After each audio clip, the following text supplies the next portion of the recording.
What's up, Kim? Oh, man.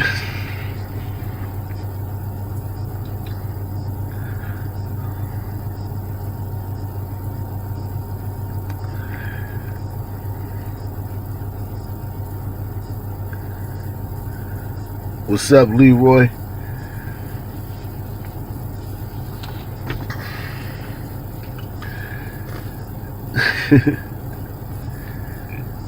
Oh, man.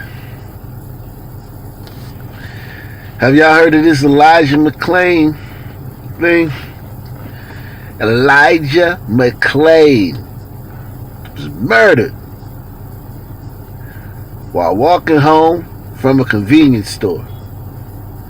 He literally did nothing wrong, but officers murdered him because they thought he was armed for no reason other than he was a black man. Oh my God. The race, everything, race, and everybody's calling out everything. Everybody's calling out people about being racist.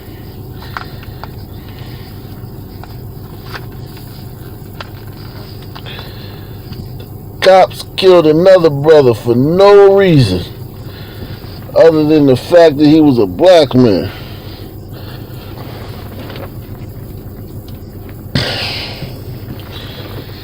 Only reason the cops killed this brother, because he was black.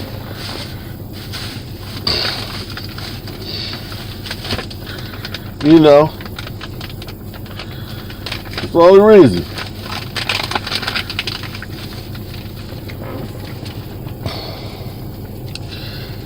Elijah McClain, y'all. I'm trying to let y'all get ahead of the curve, man. So when these stories, because this is about to be another story. This is another story I've been hearing a lot about. I ain't been paying too much attention, but Elijah McClain, he was murdered for no reason other than the fact that he was black.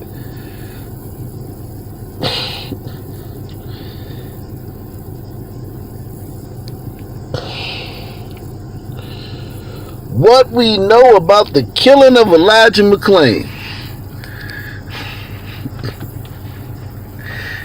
They not talking about none of the people that got killed in Chicago. Isn't that crazy? That Elijah McClain is not one of the people that got killed in St. Louis, Baltimore, Chicago, D.C. He's not one of those people.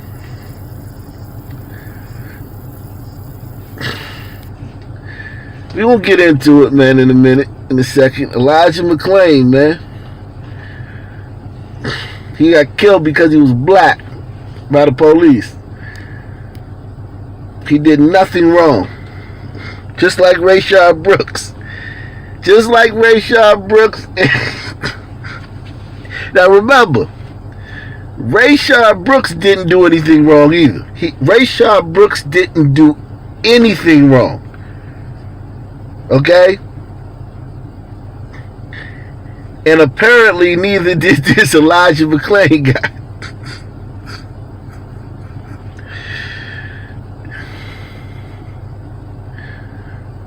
Hit the like button.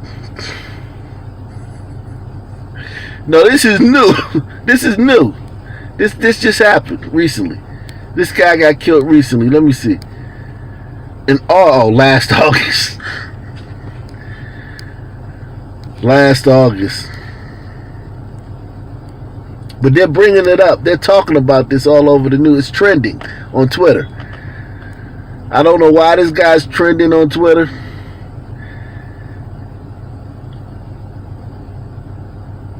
Did I see the video of white? Send it to me. Send it to me, Cyrus. Email it to me.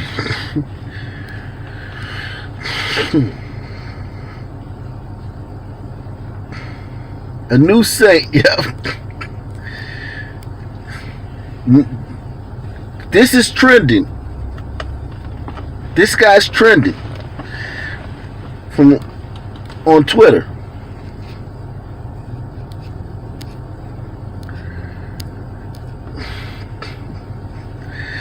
This guy's trending on Twitter. And he got killed last August. The new saint for the savages. Saint Elijah. I got a good ring to it though. I ain't even gonna lie. Saint Elijah. I got a nice little ring to it, man.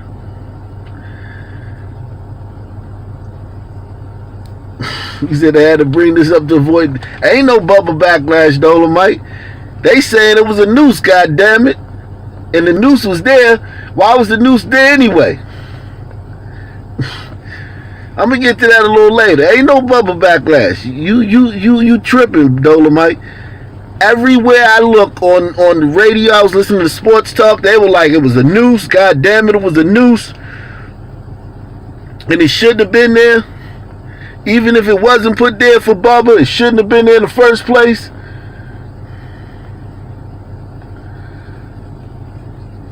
Oh yeah, they not backing down off that noose situation.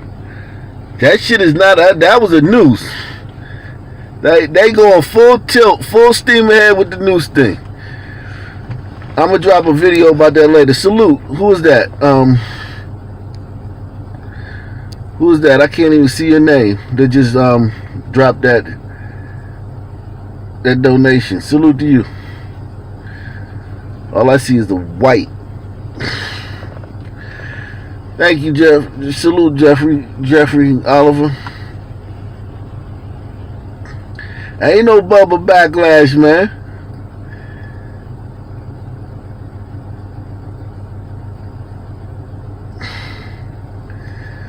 Yeah, it's let me tell you, let me just get away from this for a second. Let me show you what this is that they're saying is a noose. Let me just show you right quick.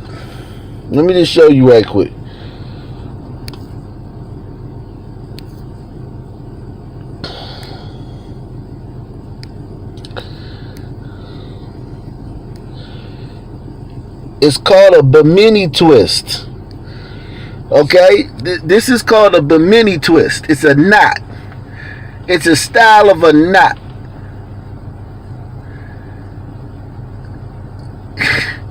It's a knot. It's a certain knot where you can it's good for pulling things. So if you want to make something where you can pull something without making it like you could just basically tie a loop and then tie a knot, but that's not going to be durable. This is a certain knot that's used good for pulling things. It's called a Bimini twist. You said it's taught in Girl Guides? Okay. Yeah, that's what this is, a Bimini twist. And so the fuck what if it was a noose? Why the fuck do niggas gotta act like every fucking noose is about them?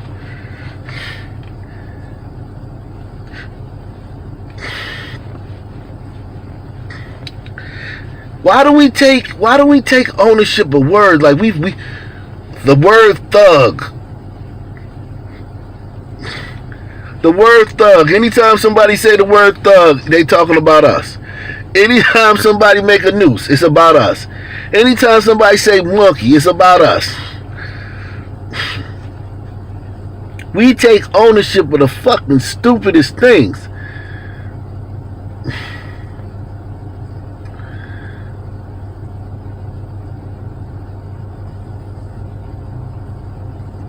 Yeah, it's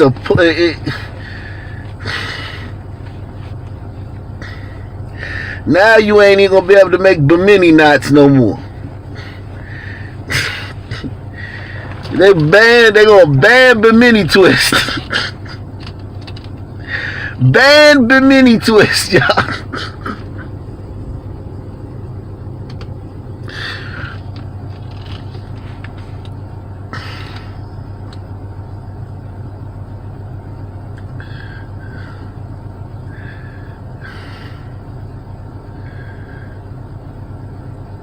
Yeah, it's all types of knots.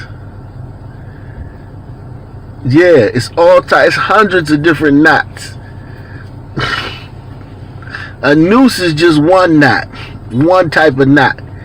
A bimini twist is another type of knot. You got all types of knots.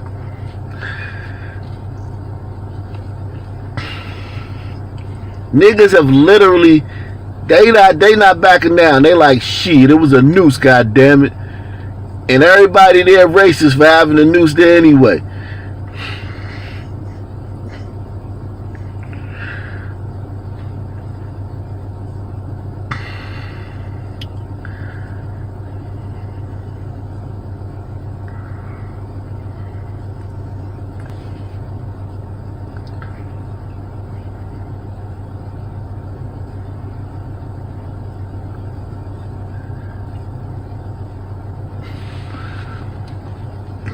All that is a bimini twist. They about to ban this knot. You ain't gonna be able to use this knot nowhere. And there's a lot of people that ain't aware of what's going on. That have this knot, a knot tied like this somewhere, on a garage door or on a something they're pulling, maybe a wagon.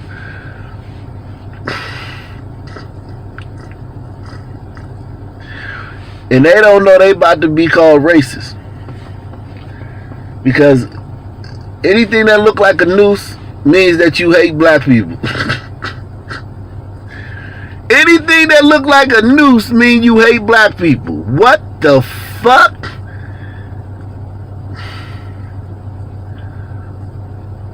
They gonna ban knots. This is a bimini twist. If you just joined us, hit the like button. Everyone hit the like button. The knot that they using, the knot that you're seeing on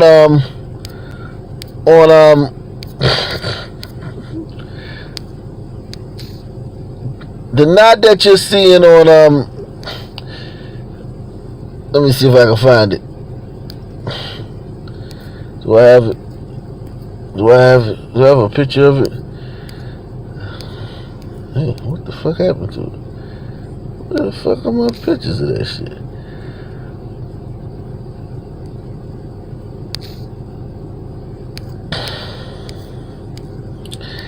This knot right here.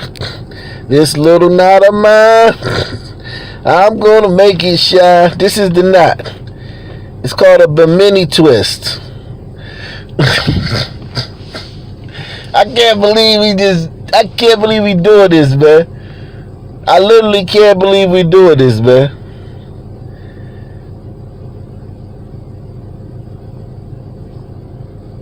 It was in this garage, this particular garage, the number 4 garage. They got pictures from last fall of seeing this there. Pictures from last fall. This picture is from last fall.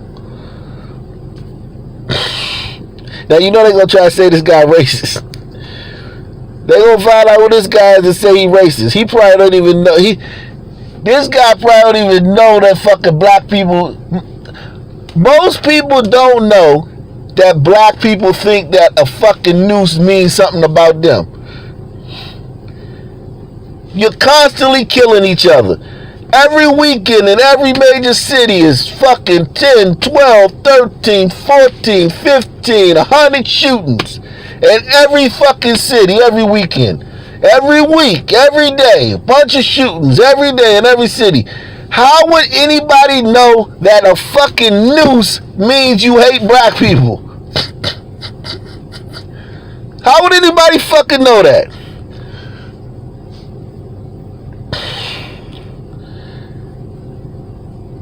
I'm not going for that shit that everybody, every white person, Arab person, Asian person knows that a noose means you hate black people. Oh, I'm not going for that.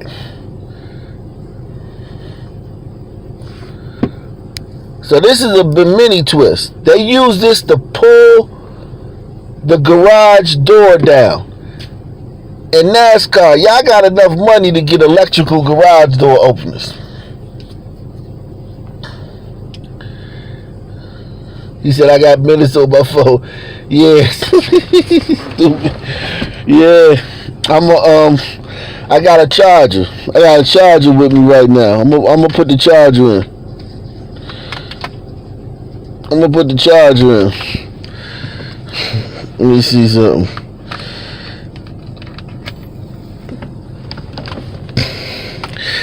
Niggas have adopted monkeys, thugs, and nooses. 3 things that niggas will fucking have claimed. 3 things niggas have claimed is monkeys, thugs, and nooses. Okay, we got a PayPal. Let me see something. Let me see if this might have been from earlier.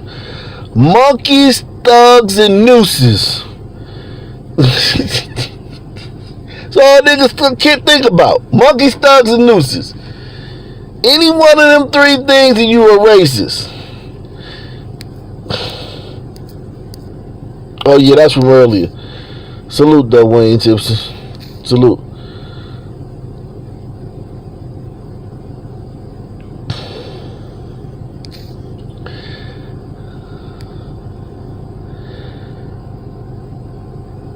Monkeys, thugs, and nooses. And watermelon. Yeah. Watermelon, monkeys, thugs, and nooses. I ain't even gonna give you niggas chicken. Everybody like chicken. God damn it. God damn it, niggas. You can't take chicken. Everybody likes chicken.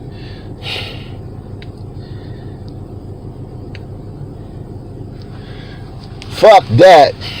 Chinese people like chicken. Mexicans like pollo. Y'all can't be, you niggas ain't gonna take chicken. I'll give you watermelon since you want it so bad. I can't give you niggas chicken. Right. I got watermelon in the house. You go to the Whole Foods, they got a Whole Foods out here. It's in a white neighborhood. They got nothing but a bunch of fucking watermelons in that joint. White people, you go to a fucking white cookout, they got watermelon there. Niggas like only niggas eat watermelon. Nooses. Niggas done took the noose and identified with it. The noose belongs to us.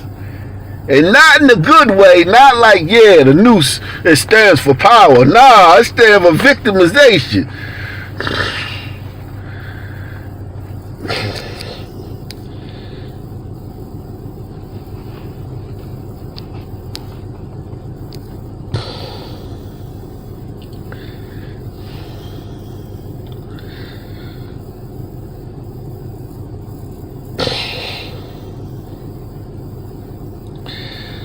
The noose.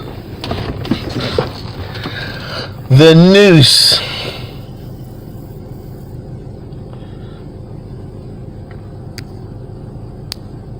Niggas are fucking retarded, man. Something is wrong with us, man. That we out here doing this. This is bad, man.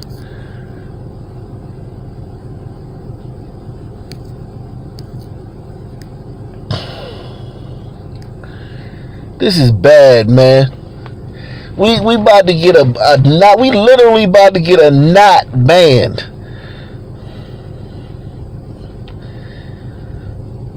Nah, they won't claim education and family. A book ain't a symbol of blackness. If you put a book somewhere, Chris Rock said if you want to hide something from a nigga, put it in a book. You want to hide something from a nigga, put it in a book. That's what Chris Rock said.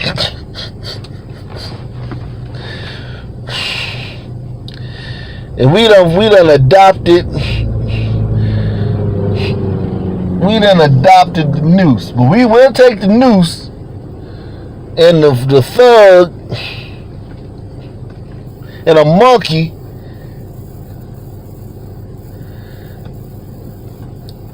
You can't even, if you not black, you can't even say the word monkey around a black person. You can't even say, hey, oh, so you went to the zoo? What did you see? We saw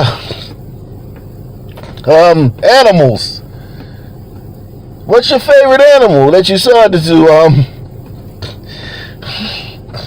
You gotta lie and shit. Primates. we saw the primate exhibit. Nigga like, what the hell is a primate? You know, nigga don't, the majority of niggas don't know what a primate is. A primate? What the fuck is a primate? A primate, a monkey. What you call me? What you call me?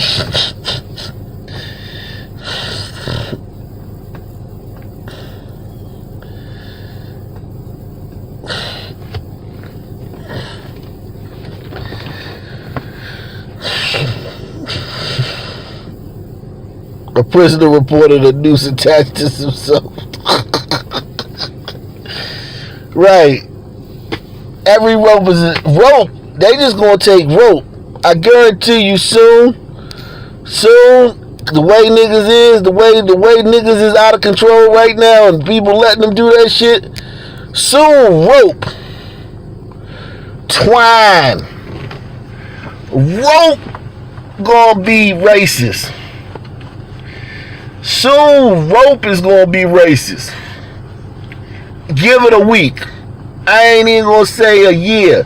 Give it a week. Rope. Just rope. Just rope is going to be racist.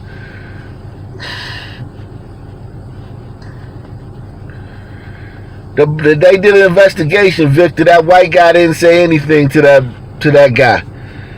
Those guys just did that stuff to go viral. Those guys beat that Macy's employee up just to go viral. That guy didn't say anything to them. That guy didn't even say anything to them. Like some niggas gonna be in Macy's and a fucking employee, a white employee just gonna call him a nigger. Y'all need to stop this shit, man. These lies. All these lies. Right now, especially of all times. Right now, a white employee gonna be on his phone in Macy's, talking on his phone, calling some black customers niggers.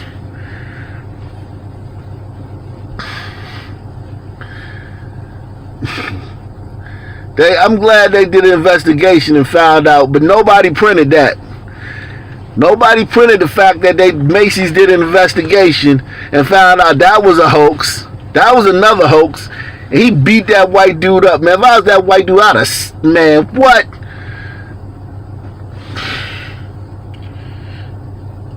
He punked that white guy, man. Get off me, don't touch me. And kept hitting him.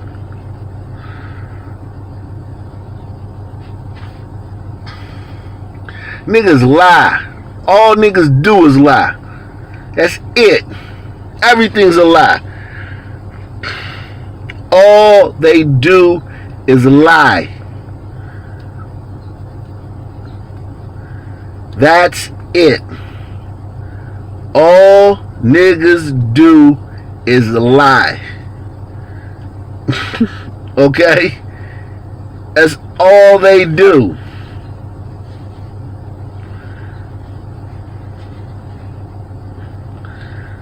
Okay?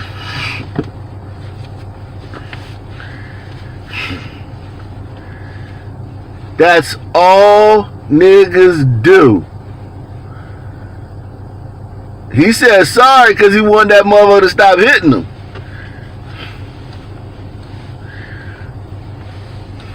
You'll say, shit, that black dude was landing flush haymakers on his head. He's like, alright, sorry, motherfucker. But and why are you telling me that them niggas is scared of white people?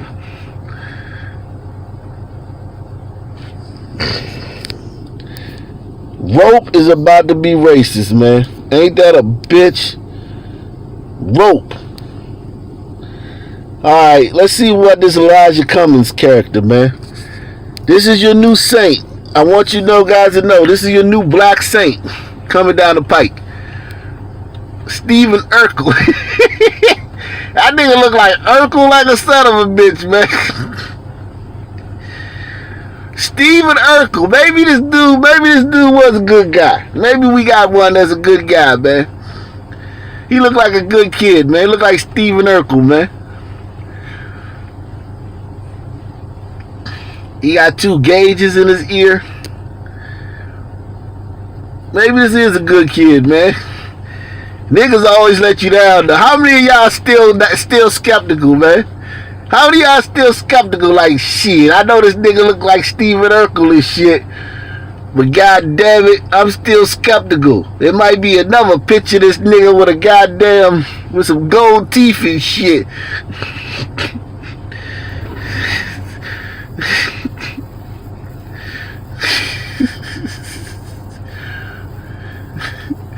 I'm still skeptical, but I want to believe it, man. I want to believe it, man. I want to believe it. Come on, Elijah. Don't let a nigga down, man. Don't let a nigga down, Elijah. Nightly News without the Nation News you can choose. The only interactive news program on YouTube. You can support the channel via PayPal or via the Cash App. Let's see. Well, first off, let's see what the guy who tweeted this out said. The guy who tweeted this out, this Indian guy, says Elijah McClain was murdered while walking home from a convenience store. He literally did nothing wrong, but officers murdered him because they thought he was armed for no other reason than he was a black man. Okay? So that's the baseline narrative. This is what everybody gets to read before they read the article. So he was walking home from a store. He was murdered because they thought he was armed because he's a black.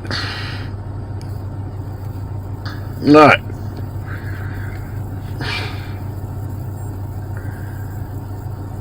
You got gauges, K-Lane? Wow. You gotta send me a picture of you with your gauges, man. I want to see them. Oh, man, look at his shirt. He got his shirt buttoned up all the way. This might be a good kid. This nigga got his shirt buttoned up all the way, man.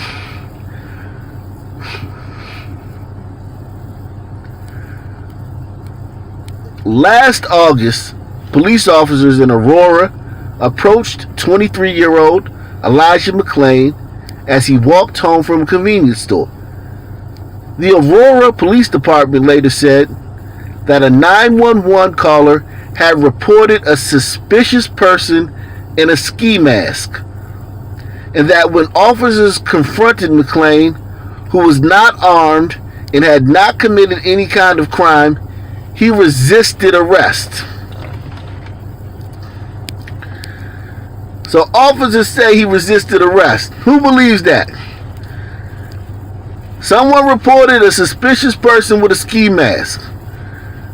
Officers came and they confronted him and he resisted arrest. Who thinks he resisted arrest? Or the officers? Who believes the officers? Hit one if you believe the officers that this guy resisted arrest when the officers approached him.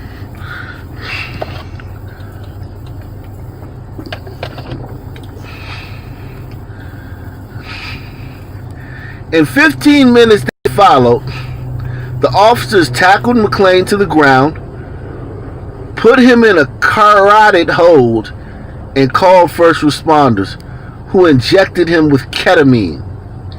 He had a heart attack on his way to the hospital and died days later after he was declared brain dead. McClain's family has maintained that law enforcement's use of excessive force led to his death. The officers, however, were subsequently cleared of wrongdoing, apparently on the basis of questionable body camera footage and an allegedly inconclusive autopsy. McClain's case has attracted renewed scrutiny amid national protest against systemic racism and deadly tactics that police often deploy against black people. Okay, I'm gonna just address that right now. I'm tired of this shit about black people. Who's shocked that the group of people that commit the most crime by far have the most negative interactions with police? Hit one if you're shocked that the group that by far commits the most crime has the most negative interactions with cops.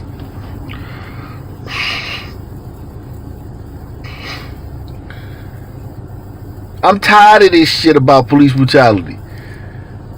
You niggas commit a fucking shitload of crime.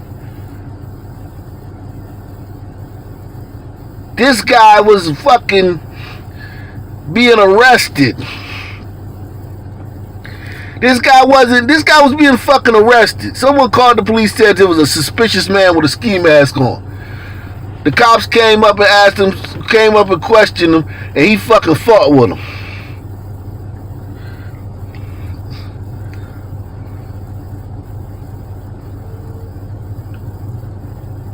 I'm tired of this shit.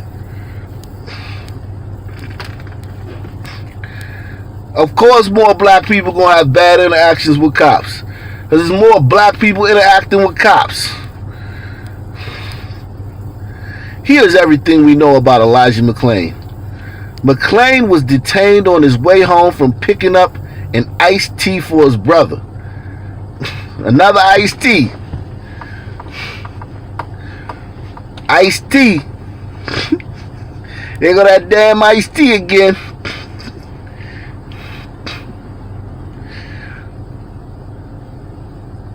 Niggas always going to the store to get some iced tea.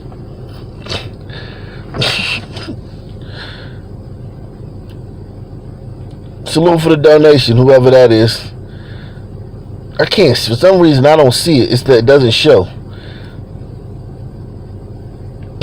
But yeah.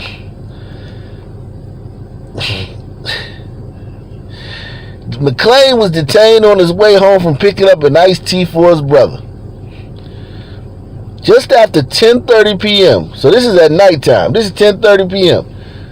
On August 24th, 2019, the Aurora Police Department received a call about a suspicious person wearing a mask and waving his hands. They dispatched 3 officers, Nathan Woodyard, Jason Rosenblatt, and Randy Rodema, who subsequently said McClain resisted contact and continued down the street. According to McClain's family, who wasn't there, I'm tired of hearing about the family, from the family, about what happened on the scene. You wasn't there. This notion that, like, you the family, so you, well, you weren't there. I don't give a fuck if you the family. You weren't there. Everyone hit the like button. You weren't there. It doesn't matter if you're family. You weren't there. We don't need to hear your opinion about what happened.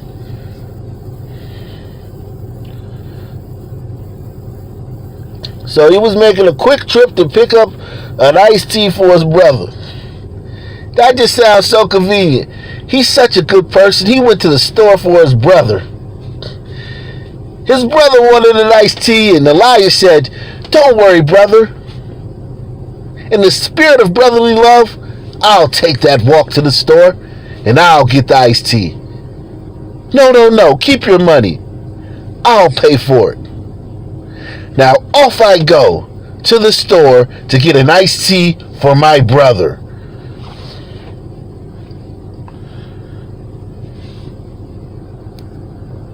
His sister later told a local ABC affiliate, Denver 7, that McClain was wearing an open-face ski mask because he had anemia. Oh, so the nigga did have a ski mask on, which now wouldn't be a problem. Damn, Elijah. Ain't that a bitch, Elijah? If you had on a ski mask now, nobody would look at you crazy. In the summertime, nigga, you can wear a ski mask now in the summertime and ain't nobody gonna look at you crazy. What's up, Deshaun? What's happening? You can wear a ski mask now. So this nigga had on a ski mask because he had anemia. Hit one if you believe that. Who believes that? Who believes that this guy had anemia? That's why he was wearing a ski mask. Who believes that?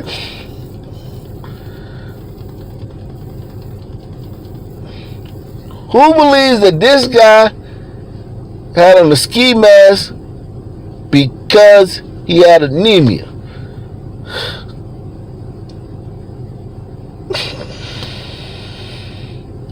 And he would get cold. Then why didn't he make his brother go to the store? If it was that cold and he anemic and he got to fucking bundle up like a fucking Eskimo, why didn't he tell his brother to go to the store?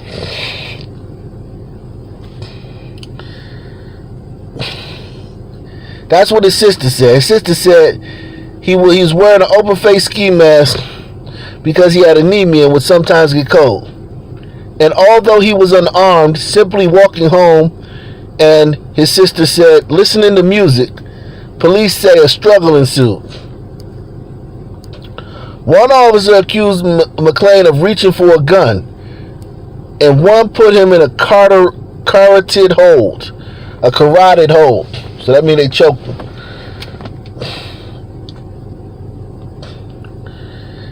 Which involves an officer applying pressure to the side of a person's neck in order to temporarily cut off blood flow to the brain.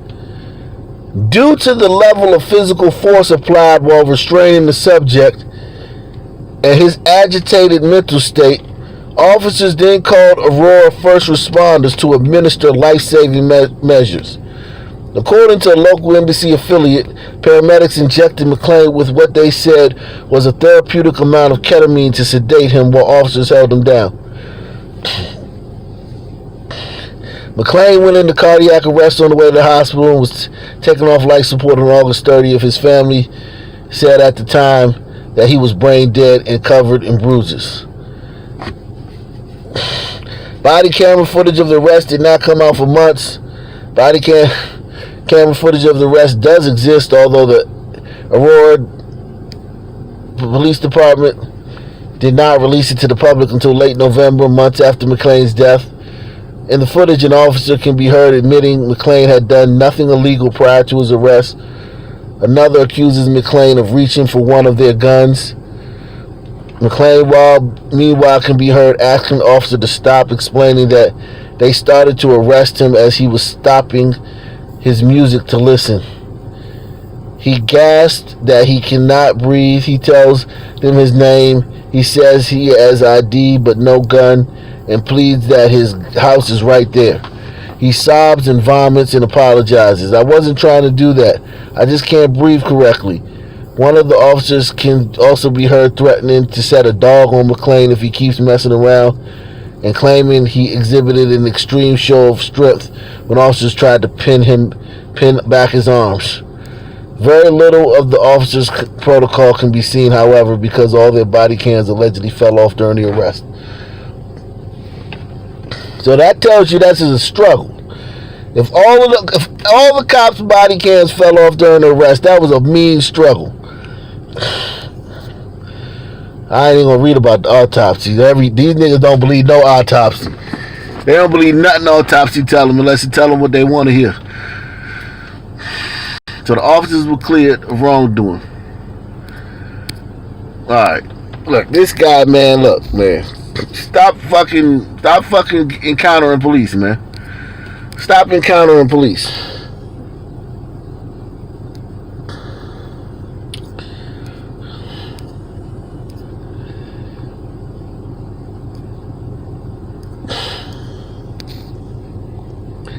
Stop encountering police, man. Elijah McClain, you're going to be hearing about his name in the coming days and weeks, man. They need another story. Because think about it. I just want to ask y'all a question. If police brutality was as bad as they say it is, why would they have to go back to August of last year to find a case? Why wouldn't they just be able to just pick a case for today or yesterday? Since police brutality is that bad and they hunting us everywhere we go, why was the last case they had before this one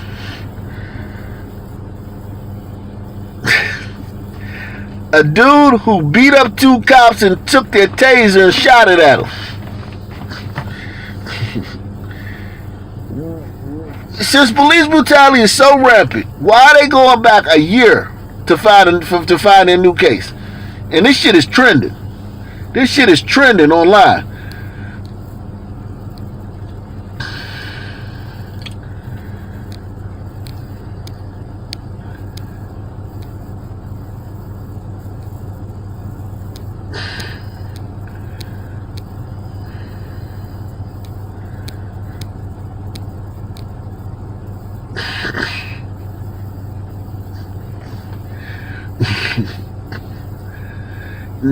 They ain't said one word. I haven't seen one word about any of the people got killed.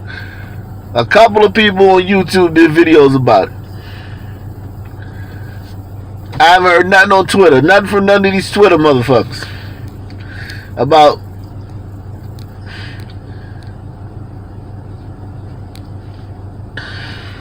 and let's check in on Chicago anyway. They said it was a rough weekend, right? Let's see how many people got killed this week so far. The Nightly News with Ox Nation News. You can choose the only interactive news program on YouTube. You can support the channel via PayPal or via the Cash App.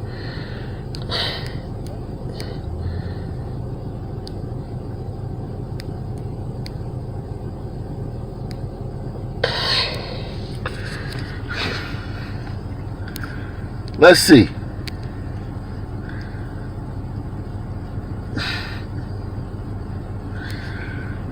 Niggas always having interaction with the cops. And then they always fight with the cops. Come on, man. Stop this. So let's see. This month, in June, think about this, y'all. In June, there have been 64 homicides in Chicago.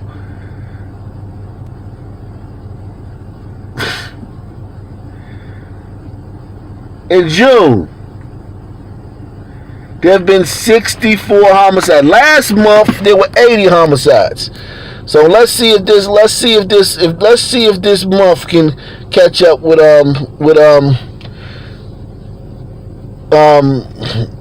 May. Let's see if June can catch up with May. May had 80 something.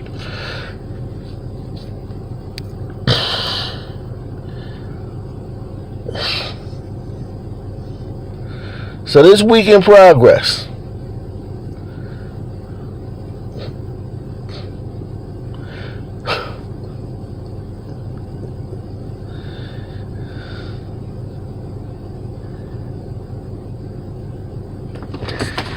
What's today? Wednesday? Today's Wednesday, right? So this week so far, you had 11 people killed. And that's just counting Monday, Tuesday, and Wednesday. Think about it, y'all. Every weekend we talk about every weekend we talk about the numbers in Chicago, right? And they only talk about the weekend. Look at this week since Monday. You ain't gonna get this type of content nowhere else on YouTube. So hit that Cash App, hit that PayPal. You ain't gonna get this content nowhere else on YouTube. Everybody talking about the weekend. Look at this week so far in Chicago. Look at this week so far. Fuck the weekend. The weekend over with. The weekend is over with. The weekend over with. Look at this week. The weekend over with. Because they do that shit, the weekend thing, which is, I get it, the weekend is bad, fucked up. But what about the fucking week?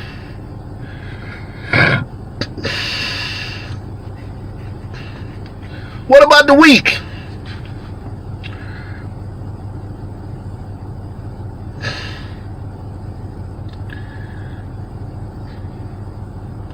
Look at this. Just this week, from Monday. This week. Today the 24th. So the 24th, yesterday would have been the 23rd. Monday would have been the 22nd. Okay, from Sunday.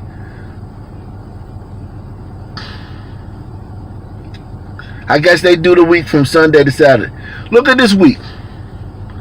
Look at this fucking week.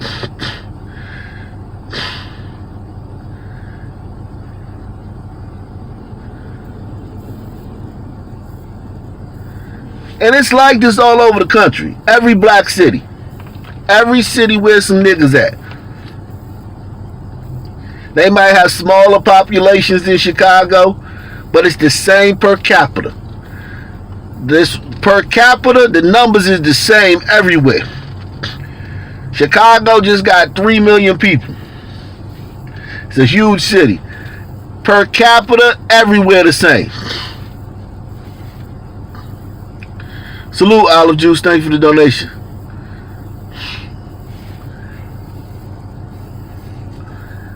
So we heard a lot about the weekend. We heard a lot about the weekend. Heard a lot about Chicago, though. This weekend in Chicago, there was...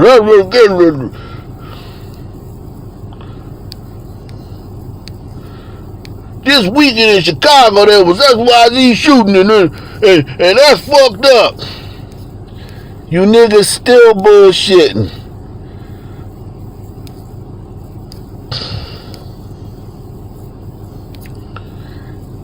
You're still bullshitting.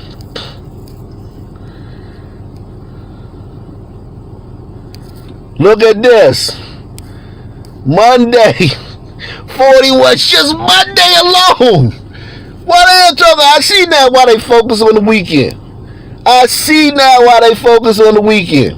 It makes sense to minimize this shit. Well, because if they just talked about the whole fucking week, that shit would be ridiculous. Monday. This is Monday.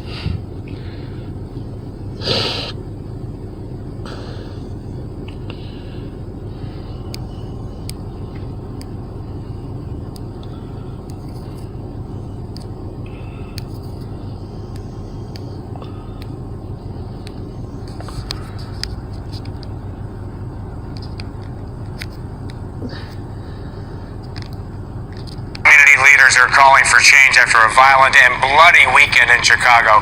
More than 100 people were shot in the city. And just today, 3 women were shot in... Yes. And you sisters keep talking about defund the police. You sisters is absolutely fucking crazy. Gresham neighborhood, 2 of them for change. You sisters are absolutely crazy with this defund the police bullshit. Any black woman that's talking about defunding the police with all these women and kids getting shot need to have her motherfucking... I don't even want to put no more violence. There's enough violence on you sisters in the community. Any woman, any black woman who's running around talking about defund the police because some knuckleheads get their fucking heads cracked every once in a while by the police needs to have her head checked. With all these women and kids that get killed in the black community every day. This is Monday in Chicago. Monday. You had the weekend, you had 14 killed, 104 shot on the weekend. Look at Monday. Community leaders are calling for change after a violent and bloody weekend in Chicago. More than 100 people were shot in the city. And just today, 3 women were shot in the Gresham neighborhood. 2 of them died. In a separate shooting, a toddler was grazed by a bullet. At least 4 of those deaths over the weekend were children, a 3-year-old boy along with a 13-year-old girl and 2 other teenage boys. NBC5's Natalie Martinez in the city do more to... Those teenage boys, what they won't tell you about those teenage boys, they weren't gangsters. Those teenage boys that got killed, they were not gangsters. They were not hood boogers. Some nigga just seen them in his neighborhood and thought they was ops. Because he seen 2 niggas walking through the neighborhood. Some nigga seen 2 niggas he didn't know walking through his neighborhood. And he just smoked them, killed them. These kids were not gangsters. Some nigga just seen 2 niggas he had never seen before walking through his neighborhood, so he killed them. Martinez is live at police. Over the weekend were children, a 3-year-old boy along with a 13-year-old girl and 2 other teenage boys.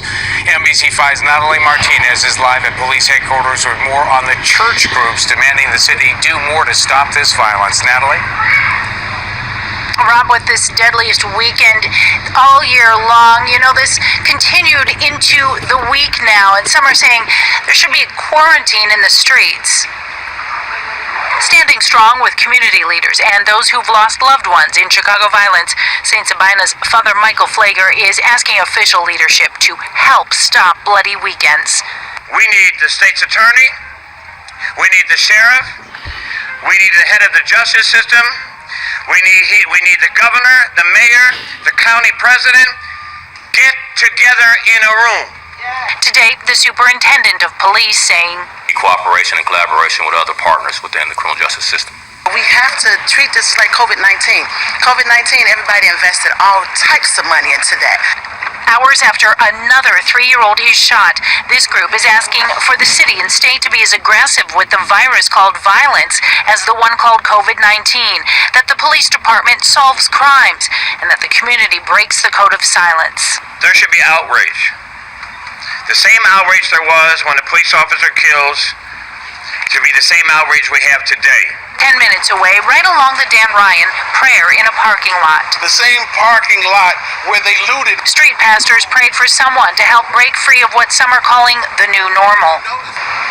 There needs to be some unrest in the family structure. And the superintendent also said earlier today that there are too many felons not spending enough time in jail and there needs to be improvement. We are live at CPD headquarters. Natalie Martinez, NBC5 News. Natalie, thank you. Monday, 6 people shot. Just on Monday, 41 people were shot and 6 fatally. On Monday.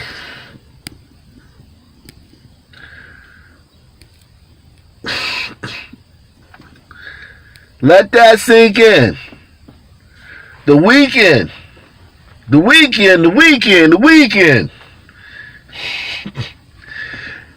many people shot on the weekend. Look what happened on Monday.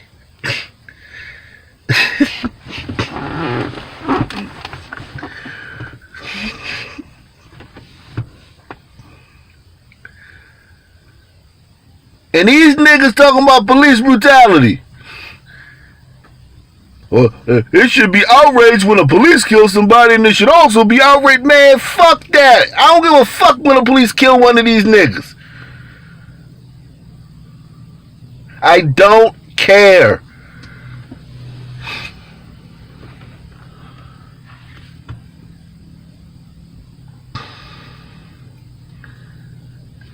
Oh, now they need stronger law enforcement. They talking about defund the police. Could you imagine how many shootings it would be if these niggas didn't have to worry about cops? If they didn't have to worry about fucking riding off and flying away and shit.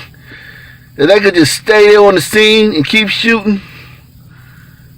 These niggas is literally doing drive-bys and shit and walking up on people, shooting them and then running away. What if these niggas didn't have to run away? What if these niggas didn't have to worry about after they shoot somebody, then the block shut down, the police rope off the block, the investigators come, police all over the place. What if they could just go do a shooting and then circle back around and do another shooting, and then circle back around and do another? How many of y'all seen the video I did on that kid on DC, the 16-year-old in DC, who was doing all them shootings during the COVID-19 epidemic? He did all those shootings during the lockdown.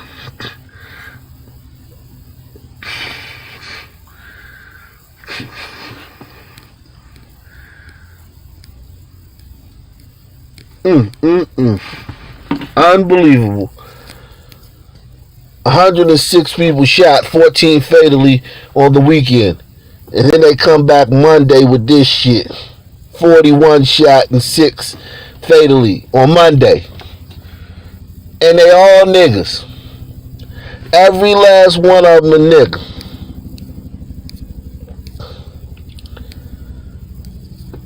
And these niggas praying and shit. These niggas praying.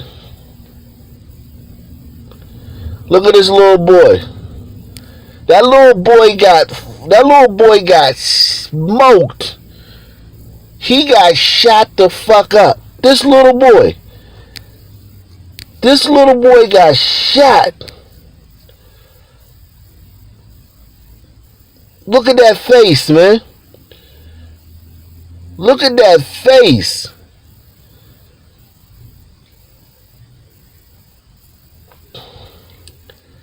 You can tell he just got a haircut. He got the little fucking little cloth over him and shit. Got a fresh line up. That little boy got smoked by some niggas. Some niggas pulled up and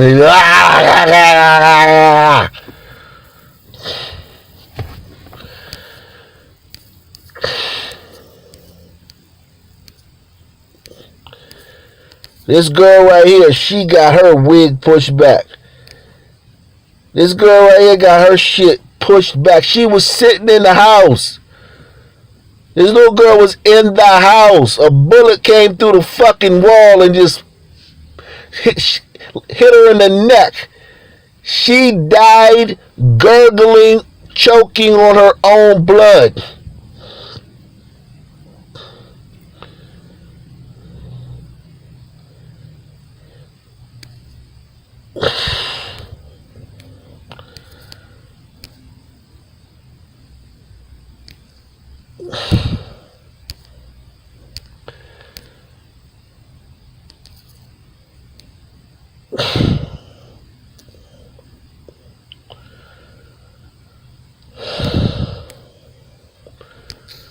But the weekend, we gonna only talk about the weekend though. We gonna wait for the numbers this next weekend. It's too much. I get it. It's too much. It's too much, man. It's too much. Give me a city, y'all. Give me a city. Let's go check on Niggerville, man. Give me a city, man. It's too much. I get it. I get it, man. Let's just deal with the weekend. It's too much to deal with it fucking every day. Monday, you got 41 people shot and 6 people dead. On Monday after that weekend. After that weekend, these niggas came back Monday with this shit. You sent me some emails? I didn't even know you sent me no emails. I'll get to your emails in a second. Let's see Mobile, man.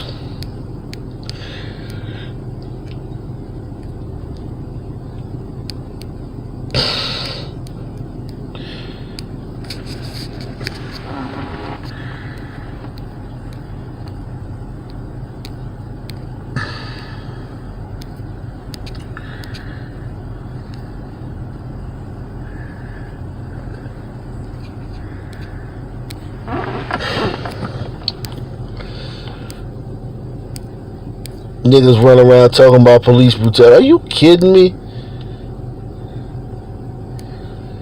Are you kidding me? You niggas is running around talking about police brutality? Are you fucking kidding me? Mobile man arrested, charged during small gathering at former Admiral Raphael Semi's statue site. You niggas is worried about statues? You niggas is out here worried about fucking statues and shit? You niggas gotta be kidding me. Jail this afternoon following a protest. You niggas gotta be kidding me. We talking about fucking statues. Online classes at Montgomery College. You niggas gotta literally be kidding me. Alright, we're gonna go to North Carolina after this.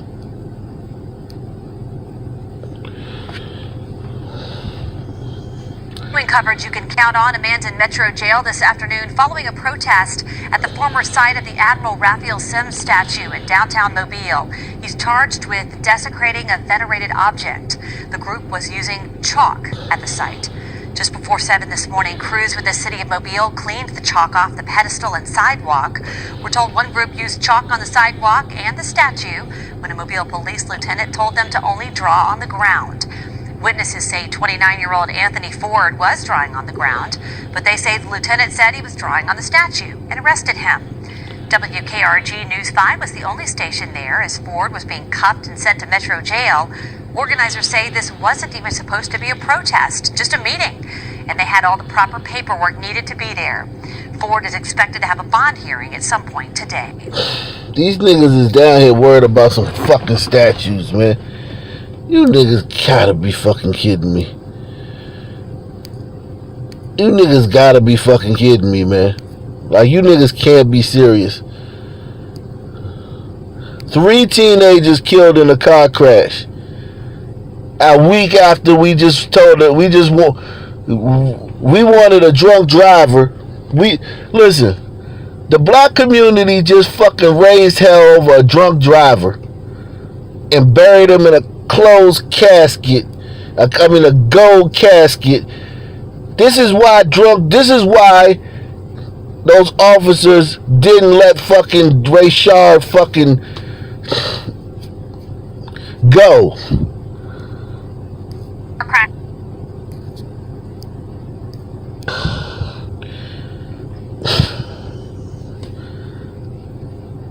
Teenagers were killed in a car crash Sunday night. It happened on Highway 39 in J.C. Wallace Lane in Bay Minette. It's not clear what led up to the accident. Aaliyah is now handling the...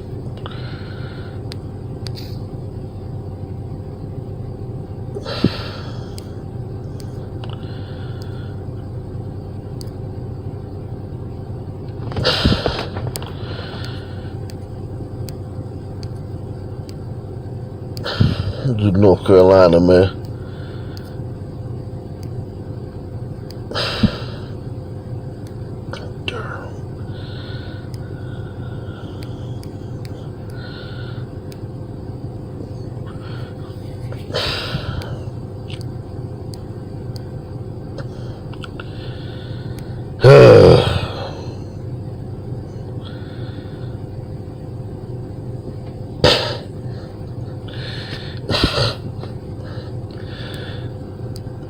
Cary teen killed in Durham shooting. It is everywhere. Everywhere, niggas. You don't even have to ask who this was. You don't even have, how many of y'all thought that this was a white kid? How many of y'all thought for 1 second that this might be a white kid?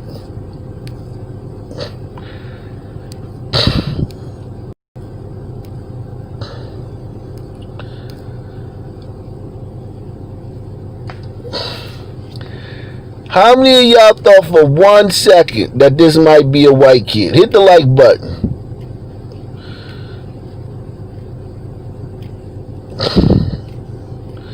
How many of y'all thought for 1 second that this might be a white kid?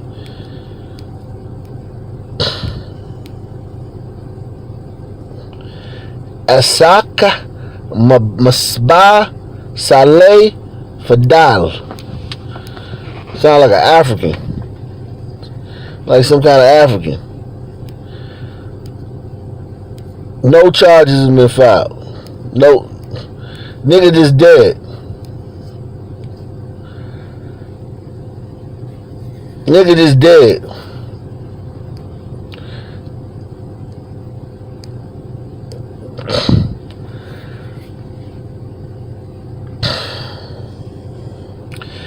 And these niggas whining about fucking police brutality. Man, I don't give a fuck. You niggas need your asses beat. You niggas need your asses beat. For letting your community be so fucking crazy. It's worthy of an ass whooping.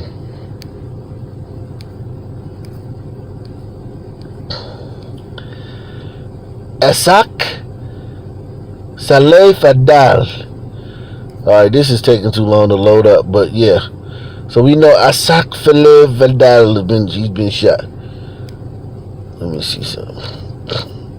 Let me see if that'll work. Asak Saleh Fadal, he's been shot.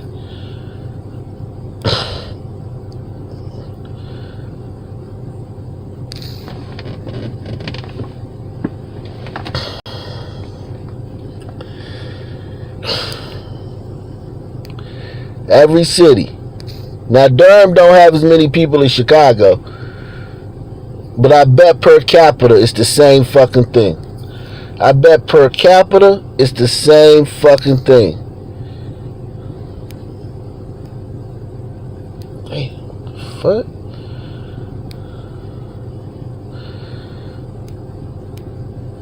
So we got that one teen killed. That was 4 hours ago. 2 days ago. So this was a 17-year-old killed in Durham. Now we have a 19-year-old shot and killed from 2 days ago in Durham.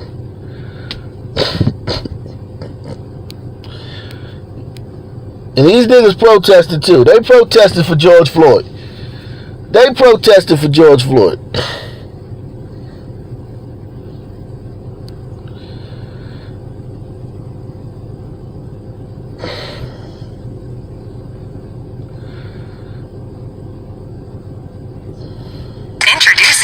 Frozen treat bars. You'll be like, whoa, they're creamy, delicious.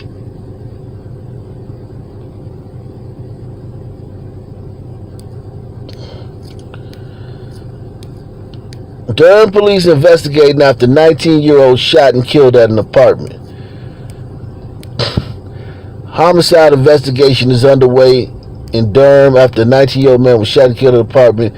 Shooting happened along the 4800 block of Dan Lane. It's garbage, and then it is that bad. It's like a bag of cereal. Try this creamy Snickers. You can use a little smoothness. Is this the fucking video that I'm... No, this is another fucking video.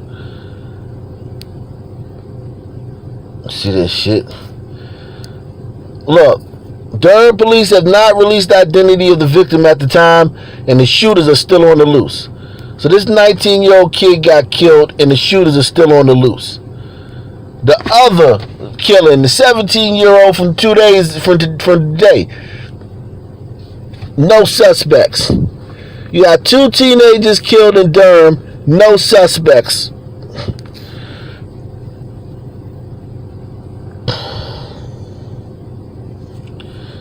Two teenagers killed in Durham in the last 2 days, no suspects.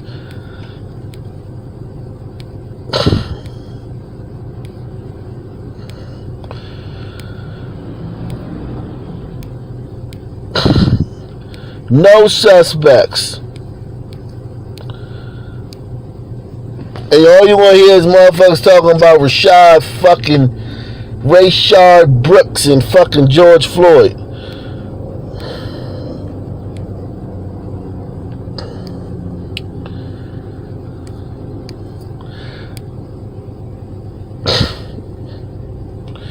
Alright, we do St. Louis next, man. This shit is crazy. All you hearing about is fucking Rayshard Brooks and George Floyd. And you got 2 teenagers killed in the last 2 days in Durham. Little old Durham, sleepy Durham. Duke University and shit.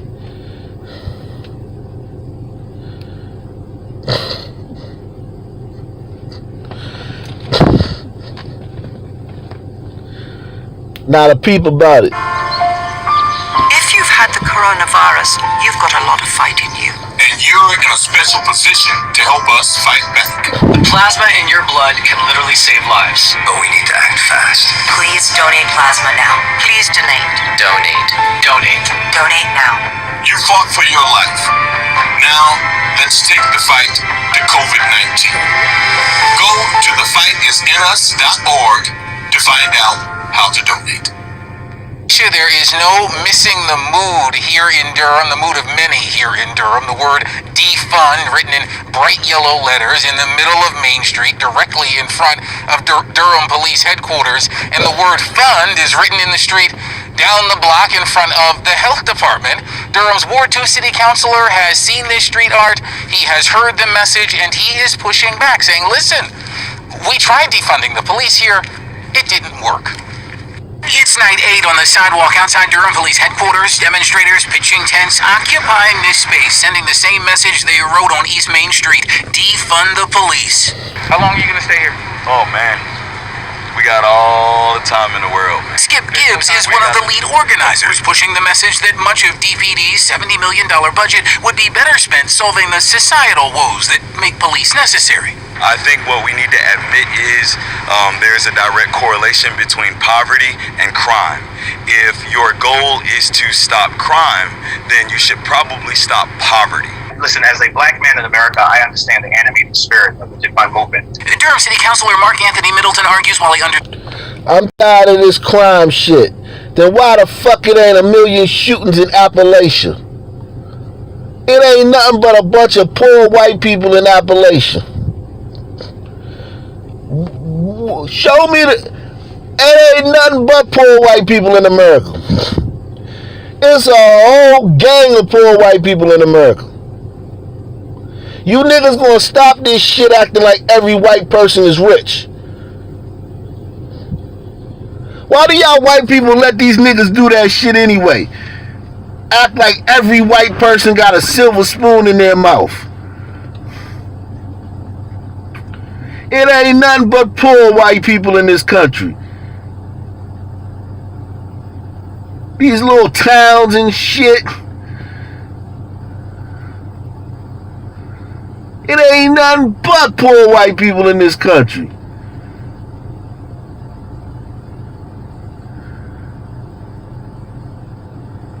All up and down Appalachia, northeastern Pennsylvania, upstate New York, western Pennsylvania, rural Georgia, the backwoods of Alabama, the Florida Panhandle, the Everglades, the Bayou in Louisiana. Ain't nothing but poor white people in this country.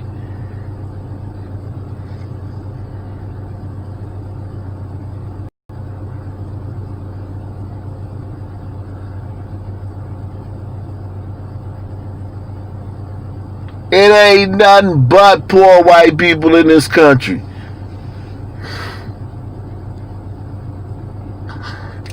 And you don't never see no shit like you see in Durham and Chicago. You never see that shit. I think... Tired of that shit. Blaming it on poverty. It's niggas. What we need to admit is there's a direct correlation between poverty and crime. If your goal is to stop crime, then you should probably stop poverty.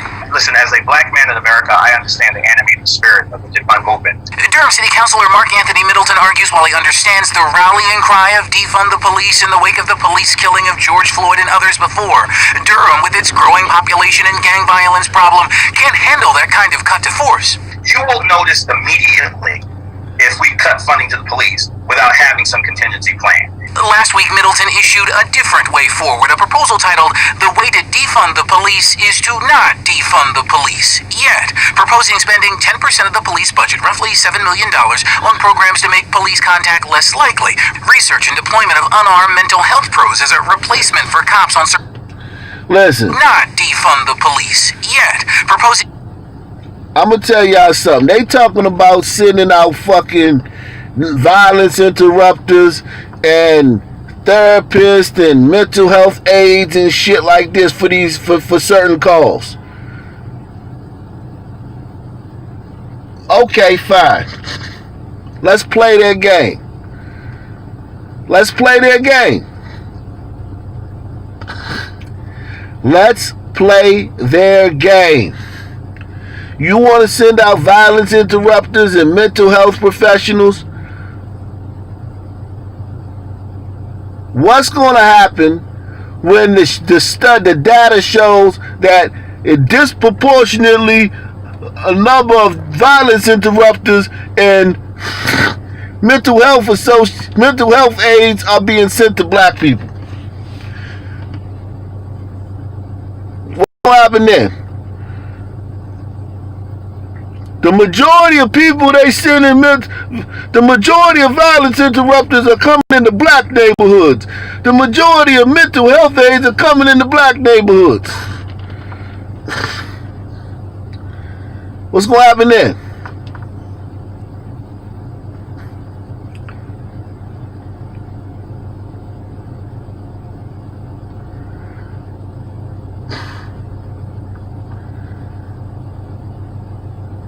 Yeah.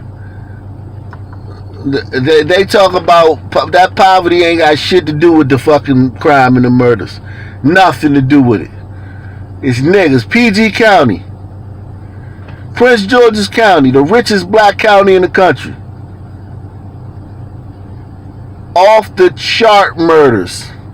Off the chart violence. It has its spots where it has its spots that are very nice. But as an entire county, it's rough as hell. A lot of murders, a lot of crime. The richest black county in the fucking world.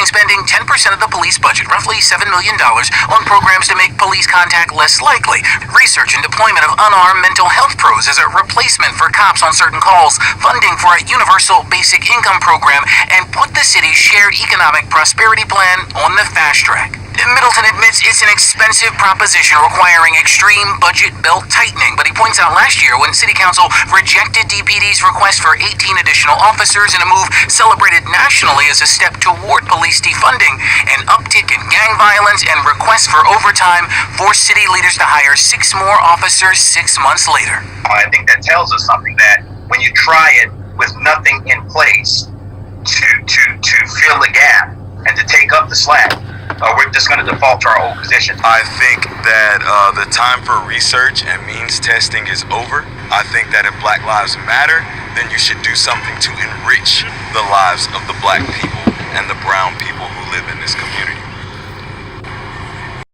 And so we'll bring you back out live where this tent city outside DPD is only getting bigger. You hear that nigga talking about if you think Black Lives Matter? Get the fuck out of here. You just had 2 teenagers killed in the last 2 days with no suspects. These motherfuckers camped out in front of the police station talking about they need less police. What's wrong with these niggas, man? Salute, Nate Campbell. Appreciate it. Thank you for the donation, man.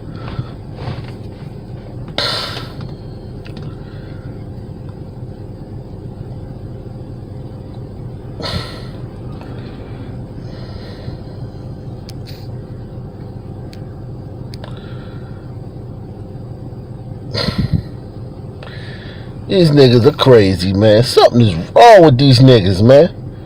Something is wrong. When you got a community, when you got a community with that much murder and motherfuckers is worried about the goddamn police.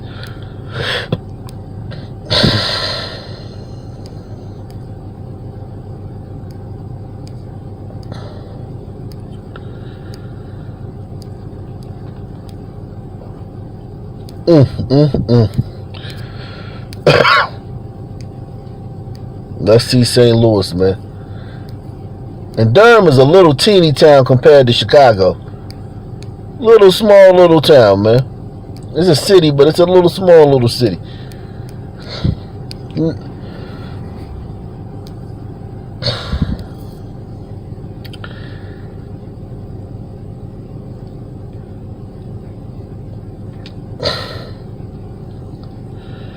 Yeah, right. Thank you, Birds Nation. Just because the situation is non-violent doesn't mean it ain't gonna turn violent. Right. It's such a low IQ fucking thought. We need to send unarmed violence interrupters and medical health aides to situations that are not violent, that don't require guns. Well, what happens when you get there and the motherfucker don't want to go? So you gonna send some motherfuckers without no guns to take some motherfucker off to the fucking funny farm? Hey man, we gotta take you to the psych ward, man, where you're gonna be put in a straitjacket and deprived of the drug that you're addicted to. We're gonna take you somewhere where you have zero access to the drug you're addicted to and keep you there for an extended period of time. Alright, now let's go. How's that gonna work? Literally, how is that really gonna work in the streets? Hey man.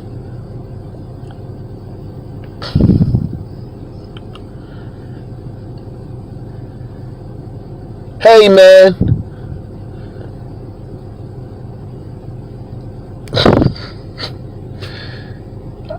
It looks like you're having some mental health problems, man. People say you're acting kind of crazy. Come with us. We'll take you to a place where you'll be isolated and have zero access to the drugs you're addicted to for an extended period of time. Got it? All right. Come on, guy. Let's go. These motherfuckers are crazy. I didn't hear about this. Applebee's shooting? There was a shooting at Applebee's? How y'all heard about this?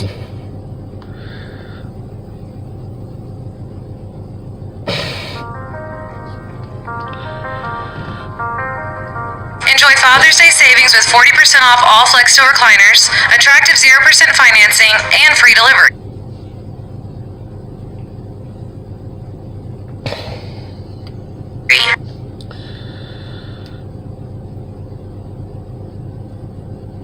Made it a point to personally respond to crime scenes.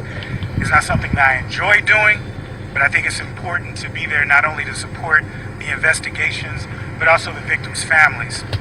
And I have to say that what I saw Monday night, having grown up near that restaurant, as many of you know, my office last year was right down the street. Having patronized that restaurant times in my life, that scene was nothing less than horrifying. Monday night, June 22nd at approximately 9:30 p.m. at the Applebee's in St. John's, Missouri on St. Charles Rock Road, there was a shooting with 3 victims. Kimberly Penton, who was fatally wounded, Lakeisha French, and our Lydia Buford, who were both injured but are still alive, fortunately, but are receiving treatment, in which we don't have any updates with respect to their conditions as well, but we know that they're both in serious condition. I do want to acknowledge with this incident the cooperation between not only our office, but the St. John Police Department, St. Anne Police Department, Breckenridge Hills, who responded, as well as the St. Louis County Police Department, who did such a thorough job in processing the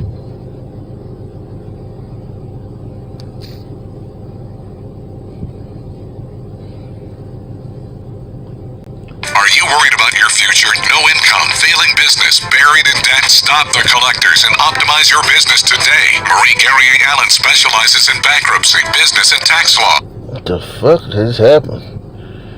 Hey, shit. fuck is going on, man?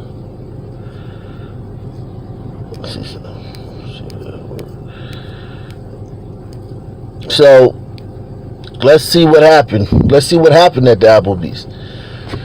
That's his opinion on what happened. Let's see what really happened. All these prosecutors and DAs in these cities are fucking black. The mayors are black. The police chiefs are black. Everybody's fucking black. Except and when it comes to a problem, it's the white man's fault. The man charged in the deadly shooting at an Applebee's restaurant in northwest St. Louis County was acting strange in a way that caused alarm and brushed up against the server before saying something akin to "things are about to get real" and opening fire, St. John's police chief said Wednesday. The gunman, identified by authorities as 28-year-old Courtney DeMond Washington, shot 2 women in one booth at an Applebee's in St. John's and then walked to the other side of the restaurant where he shot a 20-year-old off-duty Kinloch firefighter. St. John's Police Chief Robert Connell said at a news conference. Washington then calmly left the restaurant Monday night and got into a vehicle that was not his own, drove to his own car, and then traveled to St. Anne where he lived, Connell said. While being taken into custody in St. Anne early Tuesday morning, Washington denied any involvement in the shooting. It's not clear what prompted Washington to fire on the women, and he had no apparent connection to them. Witnesses have reported hearing 5 shots, Connell said, but only 3 9mm shell casings were found at the scene. Investigators are still reviewing surveillance video from inside the restaurant. Washington was charged with first-degree murder and other counts on Tuesday. He was eating near Kimberly Radiff Penton and Lakeisha Finch. Kimberly Radiff Penton and Lakeisha Finch. Can I get a race on those two? Can I get a race on Kimberly Ratliff Penton and Lakeisha Finch? So this guy was eating near these two when he left to retrieve a handgun from outside, Connell said. When he came back, he shot Ratliff Penton, killing her, and wounded Finch, whom authorities said is in her mid-30s. He then walked over to a booth where Arlydia Buford, wearing a Kinloch Fire Department polo-style shirt and training pants, was eating with colleagues and shot her. Connell said it appeared Buford raised her arms in an effort to protect herself because the bullet traveled through both her forearms before striking her in the head. She was in critical condition at the hospital Wednesday. Finch's condition was not clear. Washington was also charged with 2 counts of assault and 3 counts of armed criminal action.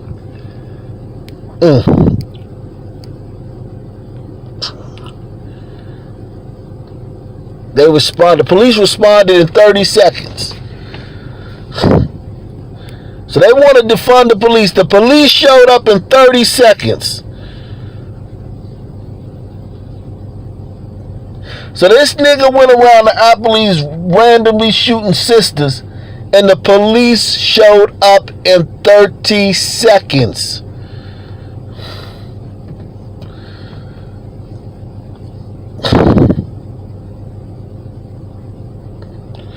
We won't get to Atlanta next.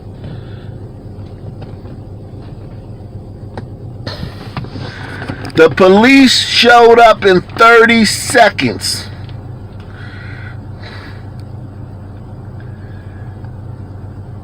And there were a dozen cops there within a minute and a half, securing the scene and giving prompt medical attention to the wounded. You ain't gonna hear about that. You won't hear about that.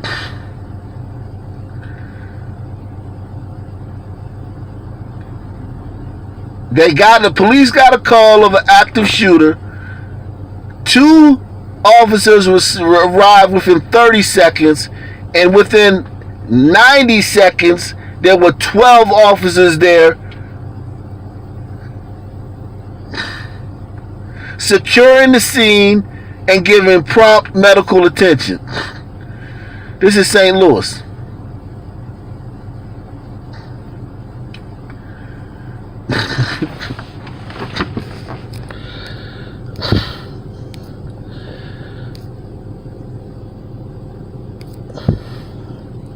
And these people these cops gotta get all type of hell from these niggas. From this community.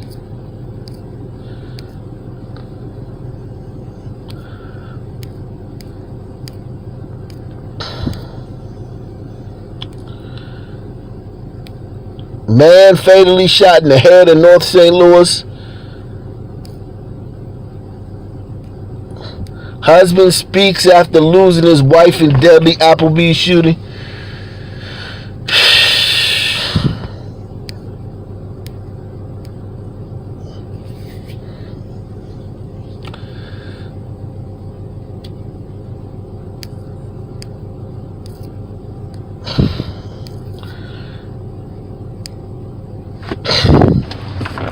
Yeah, man, they responded, but you know, some of them some cops, man, they did the George Floyd, man. Some cops say, man, I ain't say all cops is bad. 24 hours after a gunman walked into an Applebee's in St. John and opened fire, we are learning more about the victims he left behind.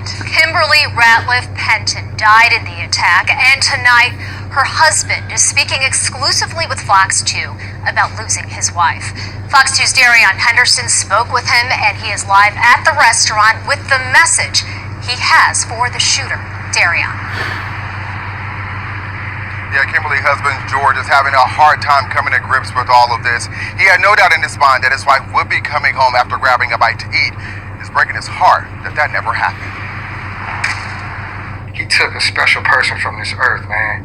And I'm just, man, so frustrated right now. Gregory Penton is heartbroken and filling a void after his wife, Kimberly, is shot dead inside of an Applebee's Monday night. People got shot, one woman died, and that was my Kim?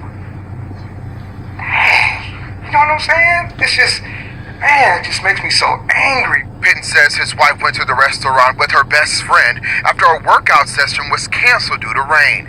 Inside, Kimberly, her best friend, and Kinlock firefighter Lydia Bufford were all shot by a random gunman. It brings a lot of anger in my heart because she didn't do anything to anybody. You know, I know she didn't argue with the guy or talk to him or anything, you know. What makes this matter worse, this all came just a short time after Penton's 20-year business went up in flames while they vacationed with friends over the weekend. You know, I lost my business and I lose my wife. 48 hours later, it's just like, I just can't believe it. I just can't believe it. Though her time on Earth may be over, Kimberly's... How you think his business went up in flames? How you think his business went up in flames? And God bless this brother. This brother having a rough fucking week. This brother having a rough week. You think you having a rough week? Contribution. Side, Kimberly, her best friend, and Kinlock firefighter Lydia Bufford were all shot by a random gunman. It brings a lot of anger in my heart because she didn't do anything to anybody. You know, I know she didn't argue with the guy or talk to him or anything, you know. What makes this matter worse, this all came just a short time after Penton's 20-year business went up in flames while they vacationed with friends over the weekend. You know, I lost my business and I lose my wife. 48 hours later, it's just like, I just can't believe it. I just can't believe it. Though her time on Earth may be over, Kimberly's endless How many of y'all think it'll be a GoFundMe for him? With athletes and shit. Athletes donating. How many think Kim gonna get buried in a fucking gold casket? How many of y'all think we're gonna have a statement from fucking rappers on this case? Nelly and shit. How many think Nelly gonna give a statement on this? and condemn. How do y'all think a politician gonna say a word about this? 3 black women shot at random in a fucking Applebee's for no reason. I'm sure somebody will say they probably was talking about it. There's gonna be some kind of justification. He went on the other end of the fucking. He shot the 2 women who were sitting next to him, and then he went on the other side of the fucking restaurant and shot some woman, a firefighter, at having a meal with a bunch of other firefighters. Contributions are left behind. She's remembered as a loving mother of a 10-year-old boy and 25-year-old young man, a wife of 15 years to Penton, and a silver status sorority sister of Alpha Kappa Alpha Sorority Incorporated. She loved AKA. I mean, she has a closet full of AKA stuff. I used to be like, why are you still buying all this AKA stuff? But she loves her sisters. She loved the sorority. And she was down for it 100%. As Penton grapples with the questions of why this random man would shoot and kill his wife, he is keeping his eye on the silver lining that Kimberly left this earth with a whole heart and an even bigger legacy. Just thank God the last words that, we had together was that we love each other. Now we're told Kimberly's best friend is in stable condition at an area hospital. Meanwhile, a GoFundMe account is now set up to help this family during this challenging time. You can find a link for that when you click on this story in your Fox Now mobile app and also on my Facebook page as well. You know, live here in St. John, Daria Henderson. How much y'all think on that GoFundMe? I'm gonna let y'all guess. How much y'all think is on that GoFundMe?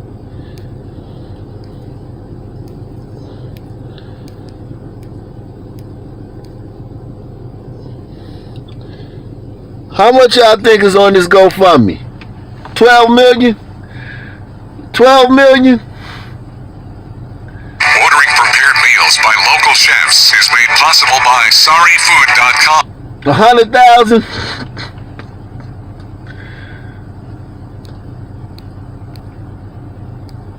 Okay, 18,000. Not bad. Not bad. Niggas broke. Niggas gave all their money to George. Niggas broke. Niggas don't got no money for you when you die. They gave it all to George and Ray Sharp. Niggas broke. But that's more than I was expecting. 18,000. That's more. That's probably a bunch of white people too. Probably a bunch of white people donating.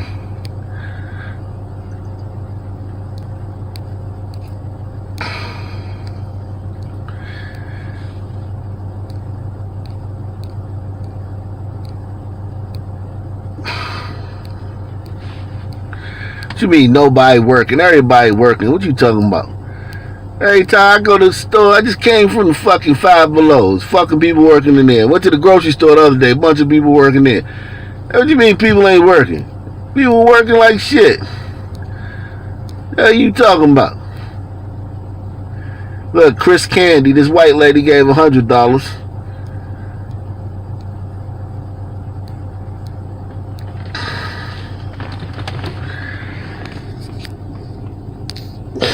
Damn, shit's sad, man. Sisters getting whacked out. Y'all sisters be getting fucking whacked out. I can see in some of these guys, you gang banging, you in a gang or you in a street clique and you regular street drama. You sisters, a lot of you sisters just be getting smashed for no reason.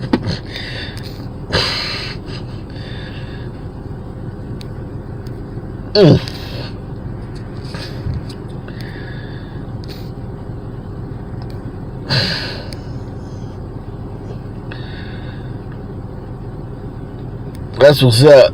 Five Below. That's a good job, man. That's a good job.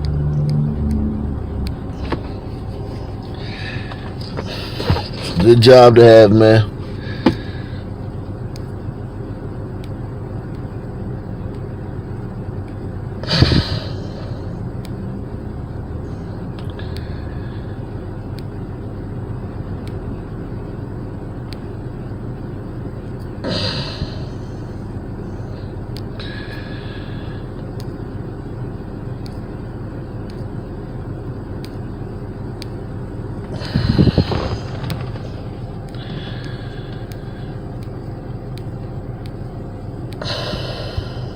So Rayshard Brooks' white girlfriend turned herself in.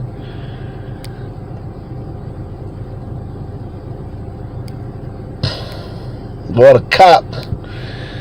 Niggas destroy lives, man. Niggas just ruin lives. Niggas ruin lives, man.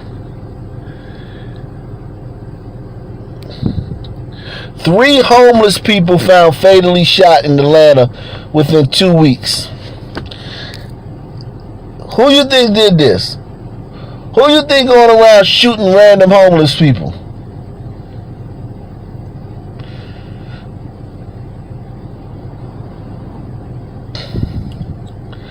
Who y'all think going around shooting random homeless people? I'll wait. Tell me who y'all think is going around shooting random homeless people in Atlanta.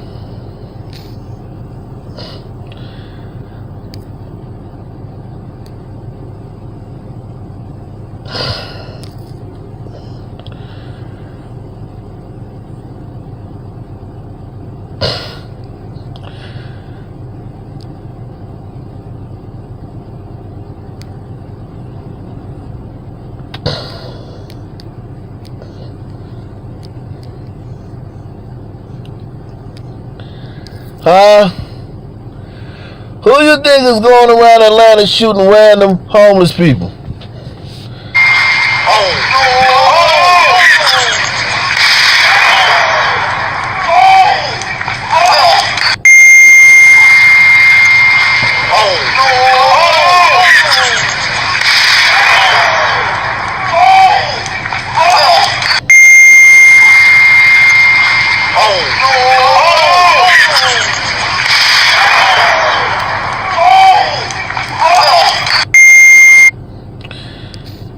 So who you think killing these people? Who you think shooting these homeless people in Atlanta? Who y'all think shooting these homeless people in Atlanta?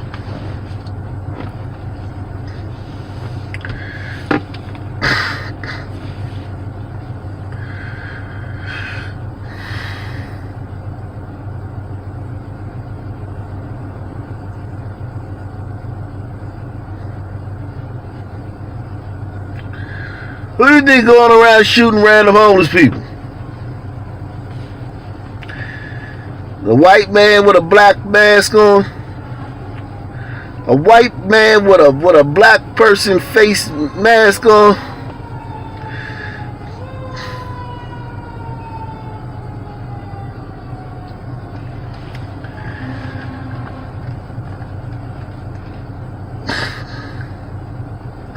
White supremacists from Wyoming.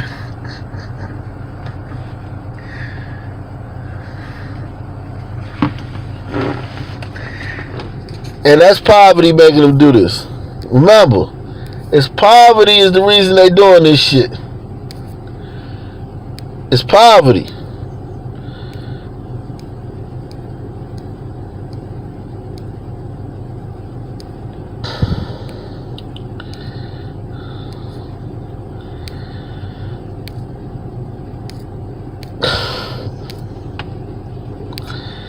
Poverty is making them do this shit.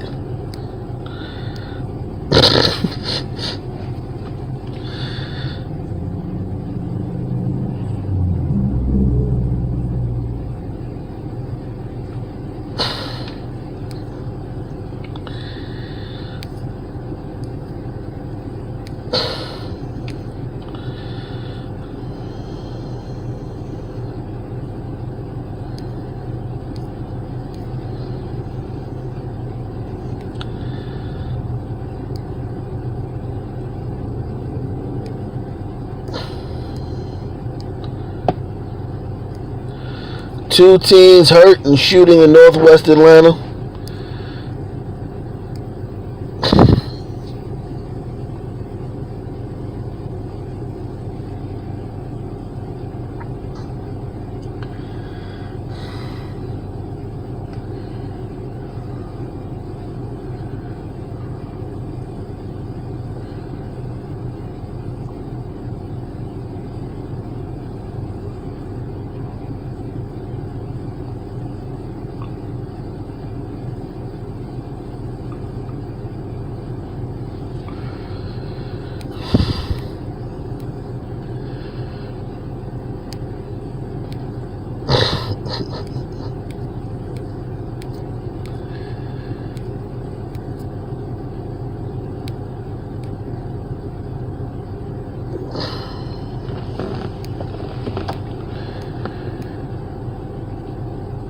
2 restaurant owners help widow and children of Rayshard Brooks.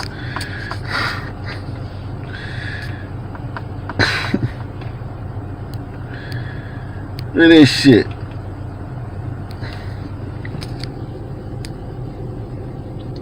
Not his widows, his baby mother.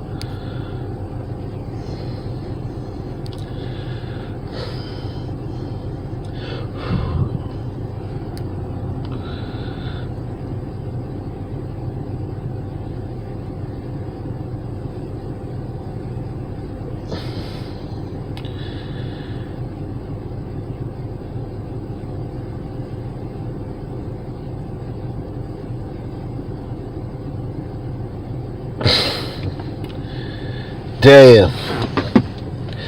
I believe it, TSM. I believe it. I believe it. Something is wrong with niggas.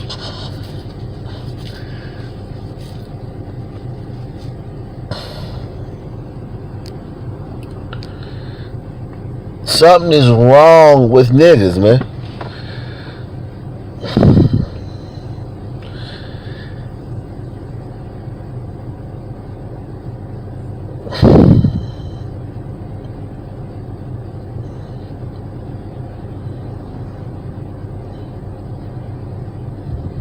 After the death of Rayshard Brooks, 2 Atlanta restaurants have stepped up to help his Smash. family. Now, Fox News Brooks' honor spoke to the restaurant owners about why they feel compelled to do something to help.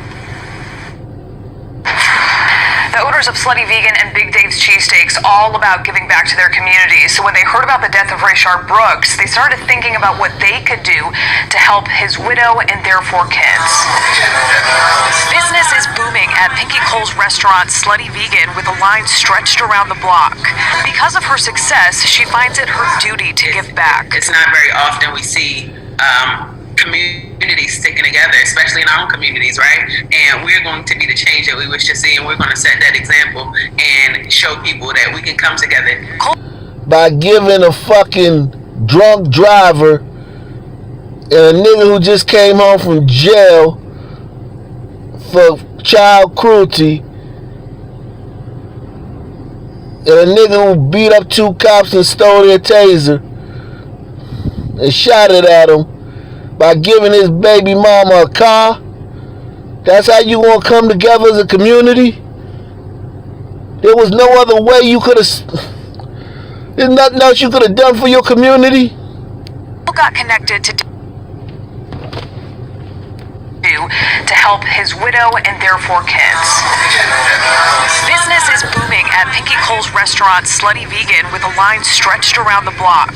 Because of her success, she finds it her duty to give back. It's not very often we see communities sticking together, especially in our own communities, right? And we're going to be the change that we wish to see, and we're going to set that example and show people that we can come together. Cole got connected to Derek Hayes recently. He's the owner of Big Dave's Cheesesteaks, and they decided to take it upon themselves to help the family of Rayshard Brooks. This wasn't anything new. This was just something that we were compelled to do because we realized there's now a single mom of 4 who doesn't have transportation, who's now trying to figure life out on top of grieving the loss of her husband. So the 2 came together to pull off a surprise. So, I know you thought you were meeting with the mayor. But it turns out Tamika Miller, the widow of Rayshard Brooks, got something more. That includes life insurance policies for her and her kids and scholarships for her kids to attend Clark Atlanta University. The next surprise. Look, we love you. A new car, paid for in full. Only because we love you and we support you, only because your fucking baby daddy got killed by the police. If a nigga would have knocked on his door and been like, hey, cuz, you blocking the Wendy's drive-thru, man. Can you move your car? And Rashad would have popped slit, and that nigga would have pulled out a gun and smoked Rashad, she wouldn't have no fucking car. The baby mother wouldn't have no fucking life insurance for her kids. The baby mother wouldn't have no fucking scholarships for her kids. Only reason she getting that shit is because her fucking baby father got killed by a cop. Because it'll be honest. For no reason. Brooks got something more. That includes life insurance policies for her and her kids and scholarships for her kids to attend Clark Atlanta University. The next surprise. We love you. A new car, paid for in full. Because if we all in this together, we gotta show we in this together. We just wanted to show her, hey, we got your back, and we're going to support you in whatever you're going through right now. And if you need us, you can call us. Derek and Pinky say this was a lot bigger than them. It's about stepping up for their community. It's our duty and responsibility to make sure that we practice group economics and support people.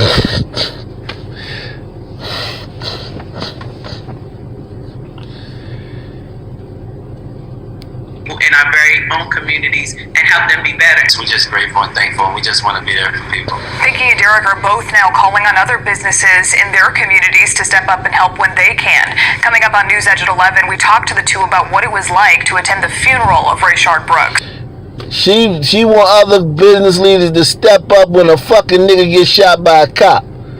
Cause she definitely ain't talking about if a nigga gets shot by a nigga. Why ain't nobody fucking do that for that lady who got shot in St. Louis? Why ain't nobody give her family her fucking husband the husband business burned down? Why the fuck ain't nobody fucking give him a car?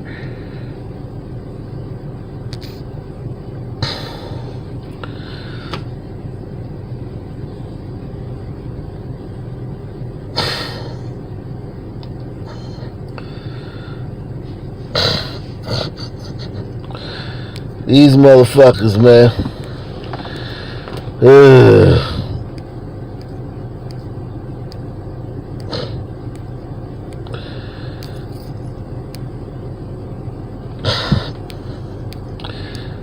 Oh. Your sisters still don't want no police? How many sisters just give me a rough estimate. How many sisters have we covered that gotten shot? Just in this one news, like, how many sisters we covered gotten shot? Literally, come on.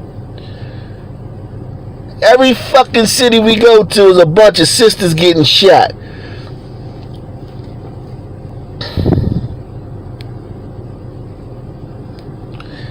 The main people that don't want no goddamn police around.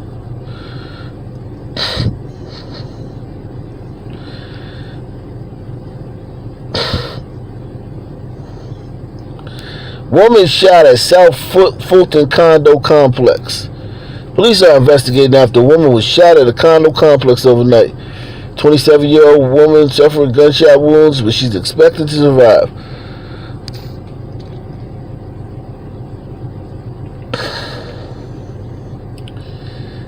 Yeah, this is what she got caught. She turned herself in. The white girlfriend turned herself in, man. She turned herself in.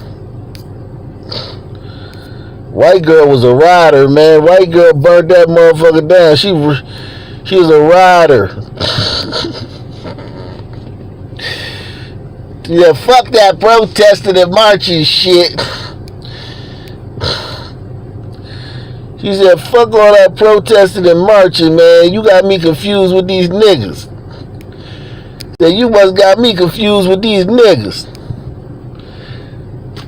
All that protesting and marching and shit, and I can't breathe and shit. Fuck that.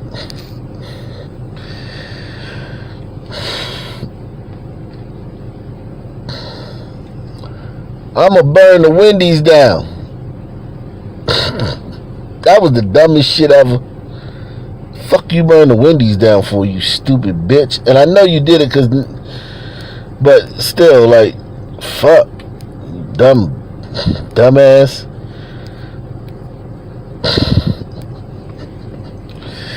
$10,000 bond.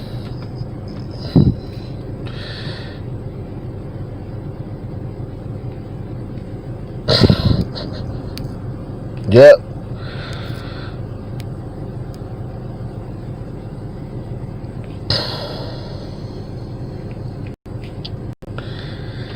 Yeah, they ain't nobody giving the white girl no money. The white girl rode. The white girl was a G. The white girl was a rider, man. She deserves some money, man. Give her some free shit. For being a rider. A ride or die chick.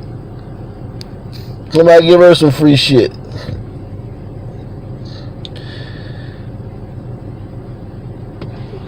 This was a come up for Rayshard Brooks' family, man. He would have never been able to provide none of this shit for his family. That nigga would have never been able to provide this shit for his family. He was about to go to jail. And he was about to go do some time because he was on parole. He would have never been able to provide this type of lifestyle for his family. So I guess it's a blessing in that regard.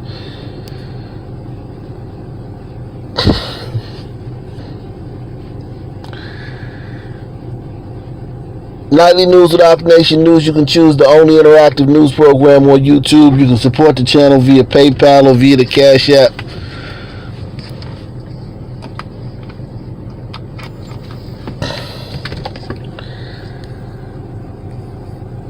So we got another nigga got shot for no reason at all in Atlanta.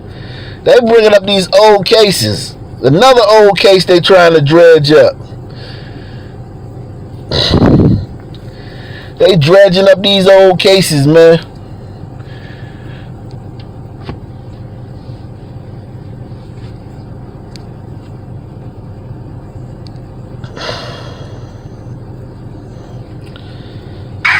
Developing tonight, a local man says he wants justice after he claims that he was shot by an Atlanta police officer in December of 2018. His attorney says he was shot in the back of the neck outside of McDonald's. A year and a half later, the officer faces no charges, and now the victim has filed a lawsuit against APD and the police officer. Fox 5's Janice Yu has the body camera footage of that incident. The rug. We want justice for Celine Wilson. What you're seeing here is footage from the body camera worn by Atlanta police officer Virginia Pena Barrientos. The man facing the camera is Celine Wilson. It's December 22nd, 2018, and they're inside a McDonald's along with another man and an officer. Do you have any more marijuana on you? This is body camera footage from APD officer Ian Mayfield. Both officers are talking to the men about suspected marijuana use. According to Wilson's attorney, Pierre Eiffel, Officer Mayfield took a gun from the man he was talking to. Officer Barrientos found a gun in Wilson's bag. There's a gun. Then Wilson starts running, followed by both officers. You then hear a taser and a gunshot. Go get the other guy. Wilson's attorney says that was the sound of his client getting shot in the back of the neck. When he ran out the door, Officer E. Mayfield gave chase. As soon as my client exited the door of the McDonald's, Officer E. Mayfield grabbed his hoodie and shot him in the back of his neck with the gun that he took off the third party. The attorney says the video then shows the officer place the gun on the ground while holding onto Wilson's hood. Several minutes later, Officer Mayfield is heard talking to another officer about what happened. So I grabbed him with one hand while he was still trying to get the door. I took his hand. I don't know where exactly his head. In a statement given by Officer Barrientos, she does not mention seeing Officer Mayfield run after Wilson with a gun in hand. She also doesn't mention hearing a gunshot. The attorney says he filed a lawsuit earlier this month against the Atlanta Police Department and Officer Mayfield. So these niggas in the McDonald's smoking weed. The police find guns on both of these niggas. And then the nigga runs.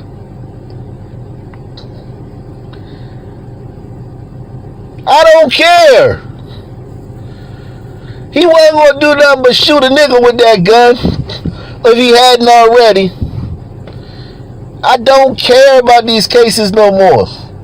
You niggas in the McDonald's smoking weed.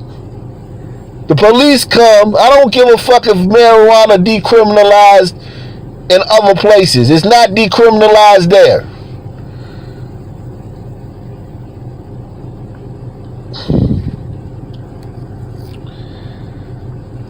These niggas up to no good.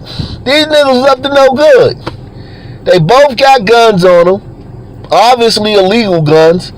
if they fucking if they didn't pull out their fucking car. Hey, I'm a registered. Here's my registration. Here's my gun. Here's my concealed carry card. Them niggas ran. Why the nigga ain't pull out his concealed carry card? Like, oh, officer, I can explain this. I have a gun because I'm a concealed carrier. Here's my license. That nigga ran.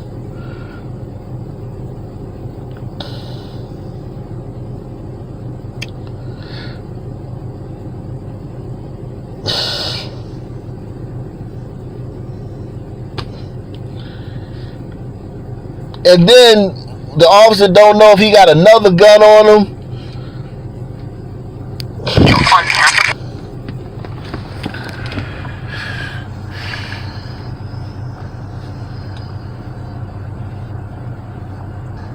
I don't give a fuck.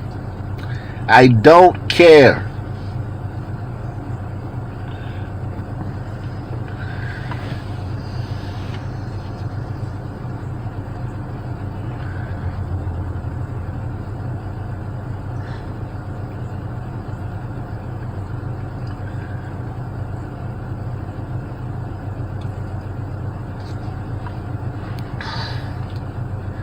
I don't give a good goddamn. Oh well.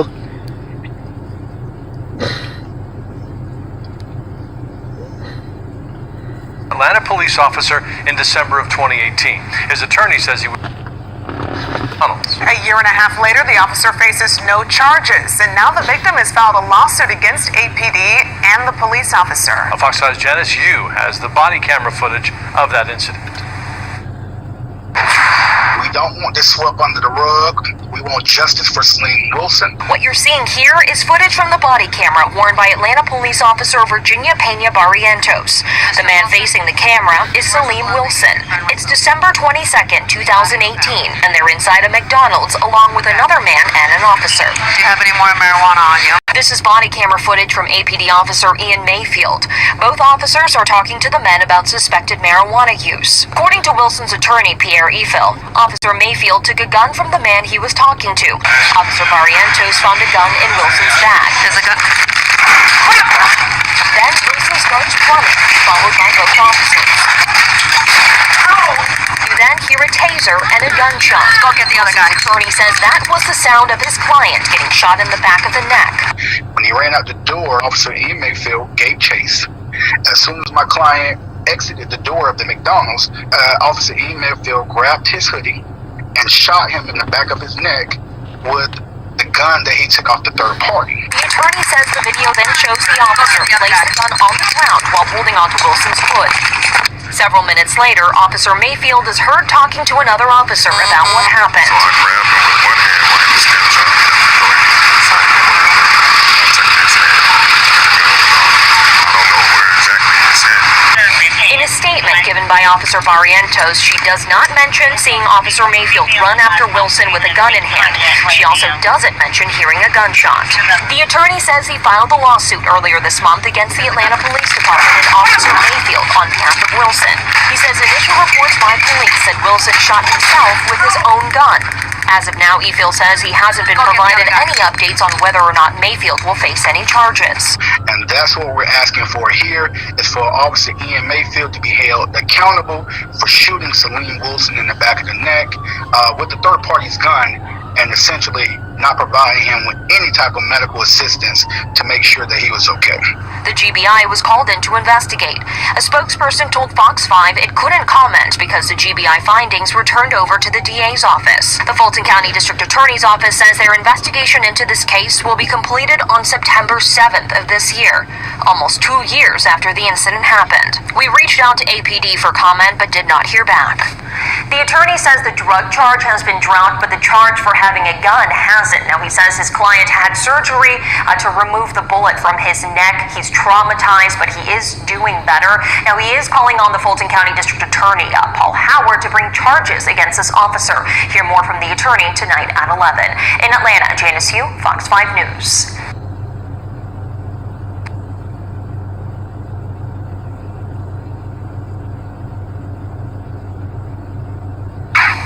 Developing tonight, a local man says he wants justice after he claims that he was shot by an Atlanta police officer in December of 2018. His attorney says he was...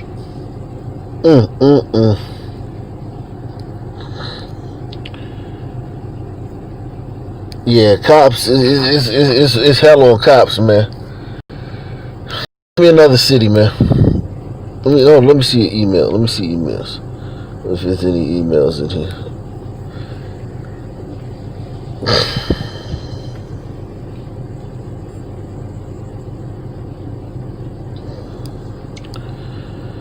See if there's any emails in here. I don't have any emails. No emails.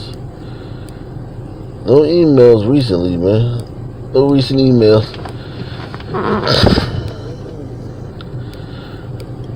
Alright, give me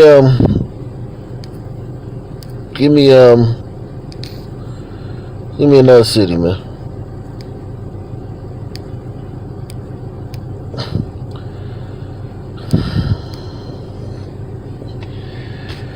Oh man, just crazy. These niggas, man. Such a bizarre community. If you can even call it a community, it's such a bizarre series of people. It's not even a community, just a bizarre group of people. This ain't no fucking community. Detroit,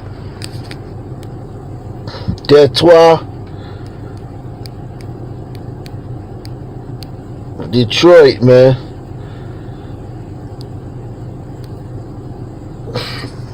They ain't did nothing. Detroit ain't do nothing, man. Niggas in Detroit ain't doing nothing, man. Them niggas ain't doing nothing. So you know that ain't true.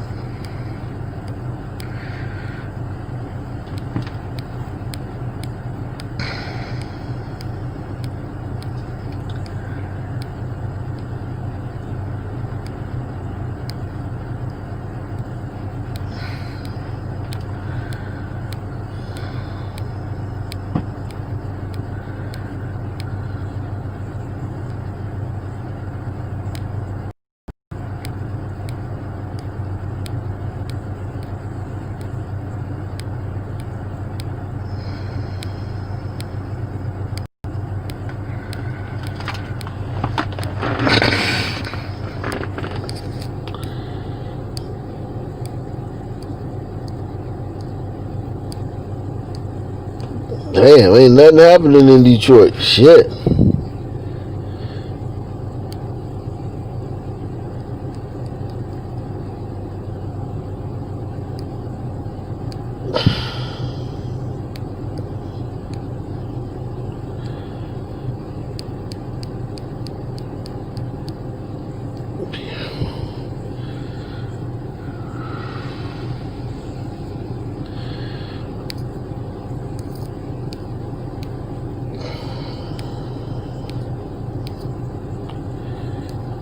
Oh God, contractor finds noose at Grosse Point High.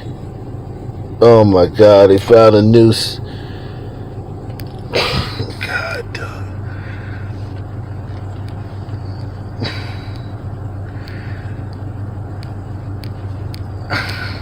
I wouldn't give a fuck if I found a noose. I would not go tell nobody. If I seen a noose somewhere, I wouldn't tell nobody. How many of y'all, if y'all seen a noose somewhere, will go run and tell somebody? You notice these niggas running and telling every time they see a noose, but they won't tell when they see a dead body? Again, I repeat, these niggas run and tell the fucking authorities every time they see a noose, but they never say nothing when they see a dead body. When they see a murder, they see a killing. You can't get a word. 400 niggas in Charlotte at that Juneteenth party. Nigga came by, sprayed 100 rounds into the fucking crowd, killed 3 people, wounded about 10. Not one person saw a thing. If somebody had fucking hung a noose and shit in the woods somewhere around there, or there been anything that looked like a noose around there, all them niggas would have fucking told the cops.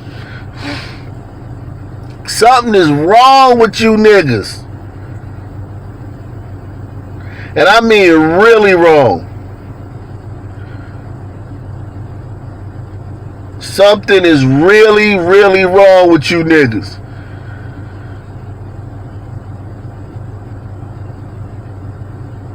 Started to GoFundMe, right? I just saw news. I'm disturbed, man. I just seen the news.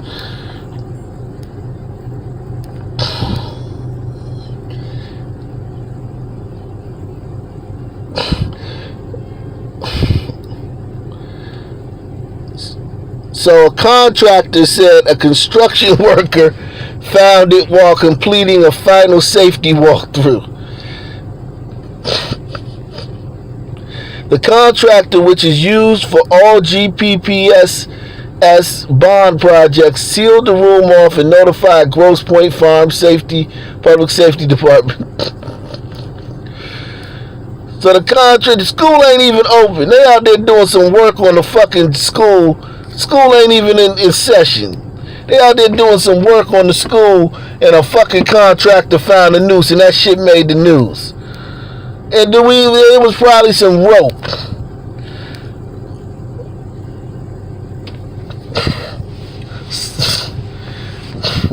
A contractor found it in the rooms while they were doing some construction at this school that's closed because of COVID.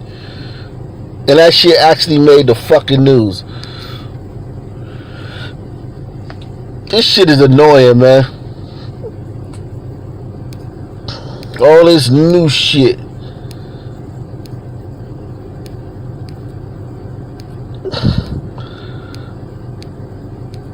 Something's wrong with these niggas. Niggas are fucking... Give me another city, man. Give me another city.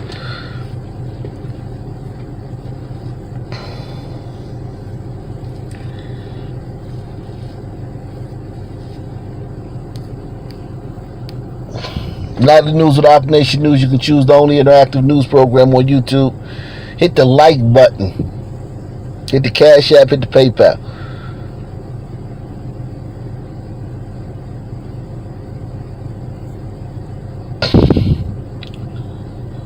Yeah, they're trying to make it. Now they're going to say that whole area rich. That whole area racist. Grosse Pointe is racist. Don't go jogging through there. Be careful jogging through Grosse Pointe.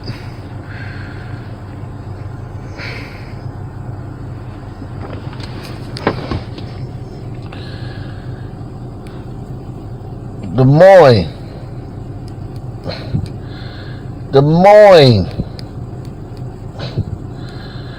These motherfuckers, boy. These niggas done fucked this city up.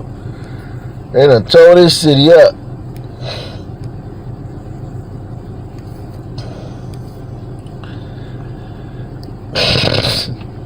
What's wrong with these people? There's no community. This is not a community. I refuse to call this shit a community anymore. It's a loose affiliation. It's a race. It's a race. These motherfuckers ain't no community. They only care about you if a cop killed you. They have the most murders of any community, but they only care if a cop did it. 11 a.m. on the KCCI Facebook page to discuss the new Beaverdale Family Medicine location, the importance of maintaining child well visits, and keeping up with their immunizations. Join us on Thursday at 11 a.m. Breaking news. Police are conducting an investigation right now at Prospect Park in Des Moines. KCCI's Laura Terrell is there live. Laura, what do you see? Well, police are saying very little right now, but we see a lot going on behind us. You can see, too, there is crime scene tape here at Prospect Park, and at one point there was about 10 to 12 police cars here. We also have seen a lot of witnesses talking with police. We also have seen some shell casings on the ground. We want to show you some video that we shot about an hour ago when it was more light outside. You can see all the police cars on scene. You can. Okay, what can we know about this neighborhood from what she said so far? Did you catch it? First, did you catch it? That's the first thing I want to know. Did you catch it? And what does that tell us about the neighborhood? Not the shooter, but what does that tell us about the neighborhood? What does that tell us about the neighborhood where this shooting took place? Nothing about the shooter, because we probably already know who the shooter is. If you caught this, though, tell me if you catch it. Crime scene tape here.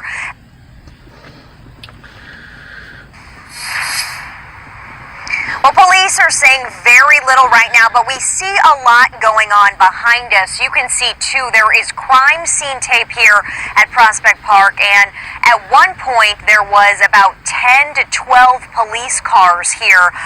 We also have seen a lot of witnesses talking with police. We also have seen some shell casing. Thank you, Trevor. Witnesses talking to police.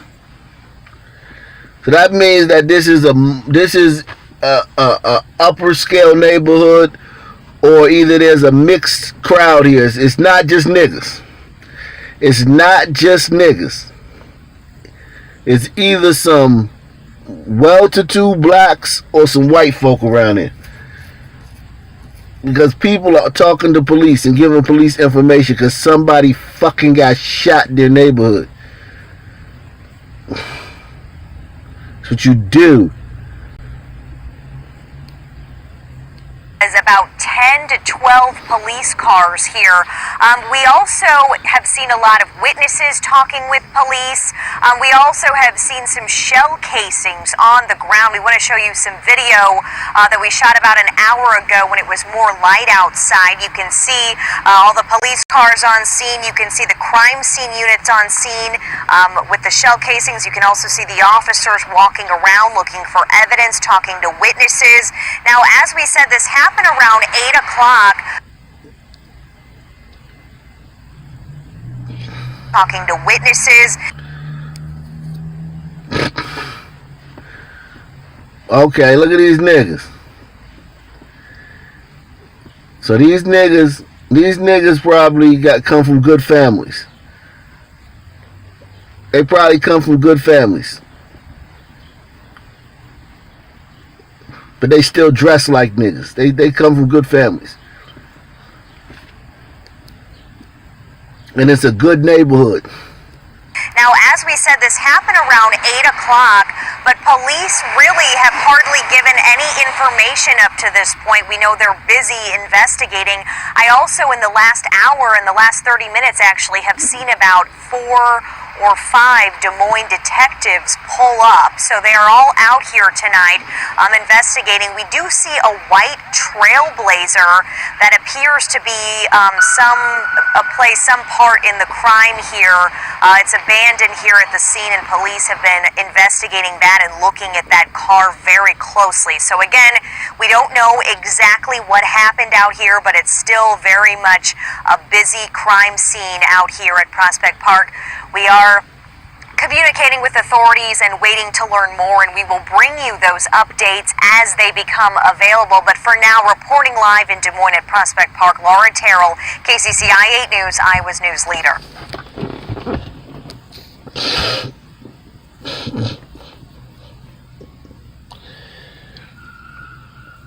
Laura Terrell.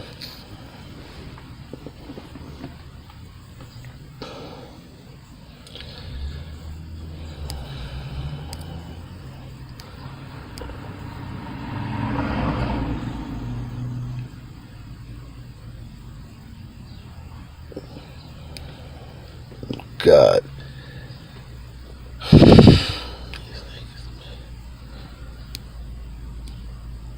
These niggas are annoying, man.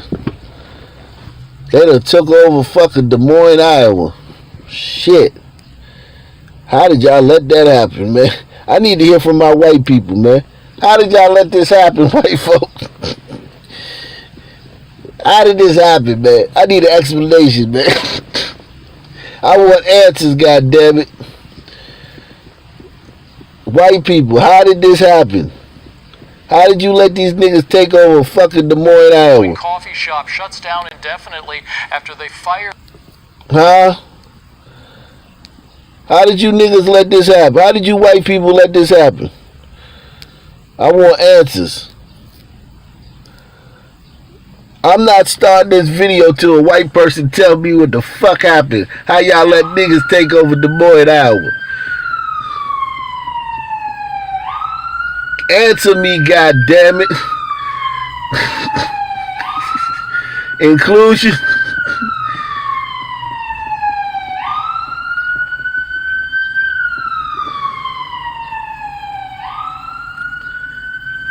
Y'all, that's one of the greatest failures in Western society. Years from now, thousands of years from now, they're gonna look back on Western society and be like, when niggas took over Des Moines, that was the tipping point. That was the tipping point right there. You know how when they study how did Rome fall, they try to figure out how Rome fell. Was it this? Was it that? What was the reason Rome fell? I can tell you the reason Western civilization fell when you crackers let these niggas take over Des Moines, Iowa. That was the tipping point. A Des Moines coffee shop shuts down indefinitely after they fired some of their staff and the rest quit over racial tensions. It's a story you'll see only on Local 5 tonight. Freedom Blend Coffee is located here on Hickman Road in Des Moines and is owned by the nonprofit Next Door Freedom for Youth Ministries. Local 5's Eva Anderson has the story. A cup of coffee has often represented people coming together and discussing differences. But now former employees of Freedom Blend Coffee tell me they feel the owner's current brew is divisiveness. I was the first person to donate money. Both Jerry and Bagat say their lives were shaped by Freedom for Youth Ministries, a safe place where we could come as brothers and sisters of all race. The Christian-based nonprofit works to empower youth across Iowa. They provide after-school programs to at-risk youth and employment at Freedom Blend Coffee, serving predominantly a community of color. Everywhere you go, if you advertise freedom, you would see a black person in the picture or video. Now Bagat and Jerry feel their diversity wasn't being cherished, but exploited, after the owner, Mark Nelson, asked the coffee shop staff to take down a Black Lives Matter sign that management had put up. Staff said Mark had called a meeting and said the sign represented values that were un-Christian-like. Christians follow the way of Christ, which to love everybody no matter which way and form they come. So for him to say that, I just felt like he was contradicting himself. The coffee shop's general manager said the sign was originally approved by Mark and signed by staff at a prayer service June 6th, following George Floyd's death. Declaration that Black lives do matter and they matter to Jesus, and I believe the Bible also would uphold that. But they said Mark then seemed to change his tune about the sign. Then he called a staff meeting expressing his disapproval. Bagat quit, and other employees walked out. As for the GM, So you lost your job over this? Yes, they called me. I was just told that my employment was terminated. I was not given a reason. Owner Mark Nelson declined an interview, but offered the following statement, saying in part, "We stand under one banner, the banner of Jesus Christ, and answer the command to love thy neighbor whoever they are in all cases." Jerry says it doesn't make sense. It's kind of like another tactic to show a black group to just shut up and work and don't say nothing, your voice doesn't matter. But these two men say they know their voice matters, and though the coffee shop is closed until further notice, Bagat feels hopeful. Makes me feel good, makes me know that the workers agree with us and they support the Black Lives Matter support. Freedom Blend did issue that statement, but they declined an offer to interview and sit down to further discuss some of the points that those two men brought up in our interview. Reporting in Des Moines, Eva Anderson, Local 5 News. We are Iowa. Well, the Freedom for Youth website has been taken down. The pages listing the information of the board and staff, including Executive Director Mark Nelson. Next week, Bagat and Jerry have planned a peaceful protest for June 30th. Them niggas fucked that whole place. That place, that Christian place was a place where kids could go. Where kids could go and get some fucking... And niggas ruined it because they couldn't, because the guy told them to take down a Black Lives Matter poster. Niggas ruined that. They ruined that coffee shop. Right now, getting the care you need is more important than ever. Are you noticing that everywhere they go, they ruin shit? Everywhere they go, they ruin shit.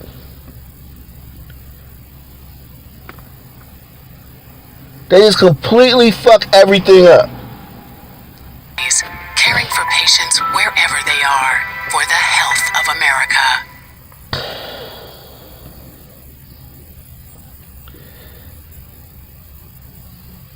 Here's a final look at your Wednesday morning top 5, starting with number 1.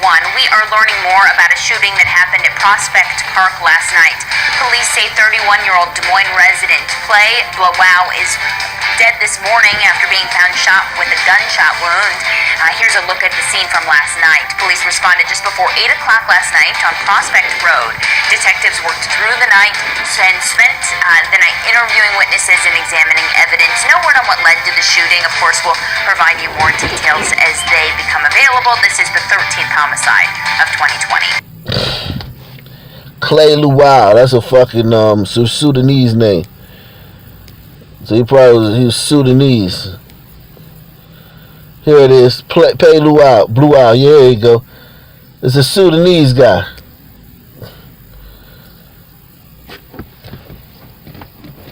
One of the guys who ruined that coffee shop was Sudanese. Did you peep that?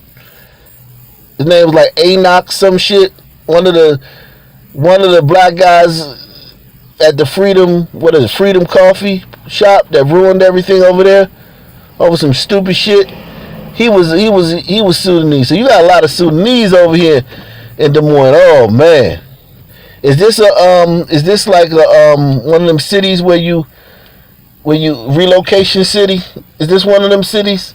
Des Moines, is that one of the problems? So these Sudanese motherfuckers, they got that warrior gene, okay?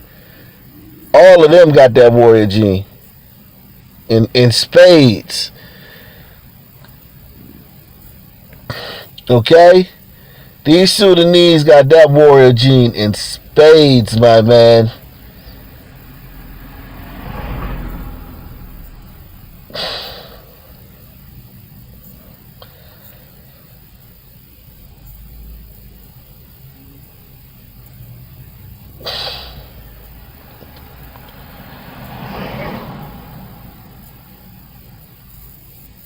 Yeah, the other guy. So they got a lot of Sudanese over here, man.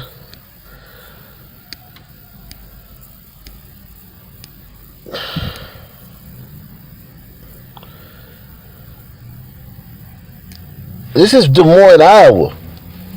This is not Detroit. This fucking place is worse than Detroit. We didn't have this much shit going on in Detroit. Ain't that crazy? Des Moines is worse than fucking Detroit.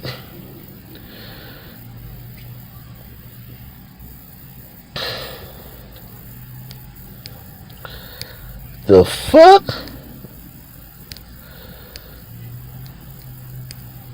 You fucking kidding me? Whew.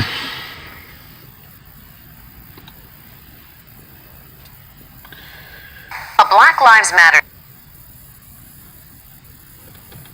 Join Mercy One on Thursday, June 25th at 11 a.m. on the KCCI Facebook page to discuss the new Beaverdale Family Medicine location, the importance of maintaining child well visits, and keeping up with their immunizations. Join us on Thursday at 11 a.m.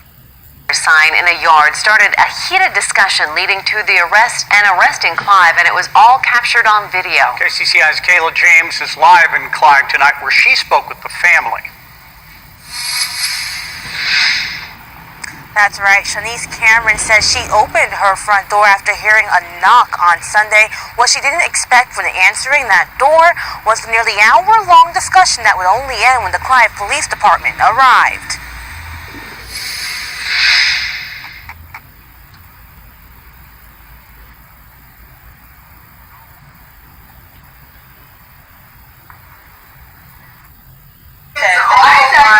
All lives don't matter. Black Lives Matter versus All Lives Matter. It's a debate a Clive family says one neighbor uninvitingly brought to their home after seeing these signs on their front yard. I apologize, you're offended, but those signs are going to stay there, okay? My husband is offended.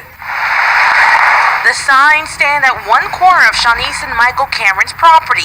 They say their daughter live streamed this 30-minute video on Facebook that started 10 minutes after the lady stopped by. She was just so upset. And we really went and we tried to educate her. You can buy a sign that says Black Lives Matter, get one that says All Lives Matter too. All lives It shouldn't. Both sides explained their views throughout the video. I said, I'm a white woman, you're a white woman. I said, when your husband leaves to go to the store, do you have a fear he's not going to come home? And she said, no. Shanice says the woman wouldn't leave. What's the main reason her black husband wouldn't come home? What's the number one reason her black husband wouldn't come home? Stop it. Says Black Lives Matter, get one that says All Lives Matter too. All lives It shouldn't. Both sides explained their views throughout the video. I said, I'm a white woman, you're a white woman. I said, when your husband leaves to go to the store, do you have a fear he's not going to come home? And she said, no. Shanice says the woman wouldn't leave until a call was made, and eventually. Who'd you call about? Her? Come with me. Oh. The Clive Police Department arrived. Sergeant Jones, he was awesome. He came back here even. Why didn't they drive that white lady home? I thought the police drove white people home instead of arresting them.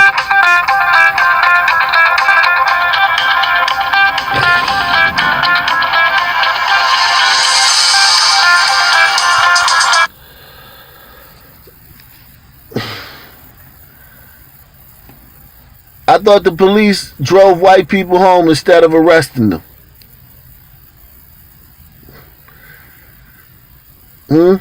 I thought the police... After all the things, just to say he was sorry for anything that might have been misunderstood. Renee Coral Newman was arrested and charged with public intoxication and criminal trespass. KCCI did reach out to Newman multiple times on... She was charged with public intoxication. How ironic. On Tuesday, but never heard back. The Camerons say they just want this to be a learning lesson for anyone who saw the video.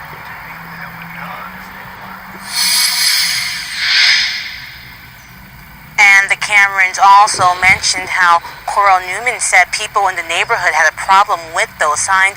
Michael says he asked people who told them it didn't bother them. Reporting in Clive, Kayla James, KCCI 8 News, Iowa's news leader. And it don't matter who have a problem with it. They ain't taking the shit down, so it don't matter if you have a problem with it. I'm going to come back at y'all later on, man. Let me go ahead and handle some business. I'll see you guys later, man. Salute to everybody. Appreciate y'all. Take it easy.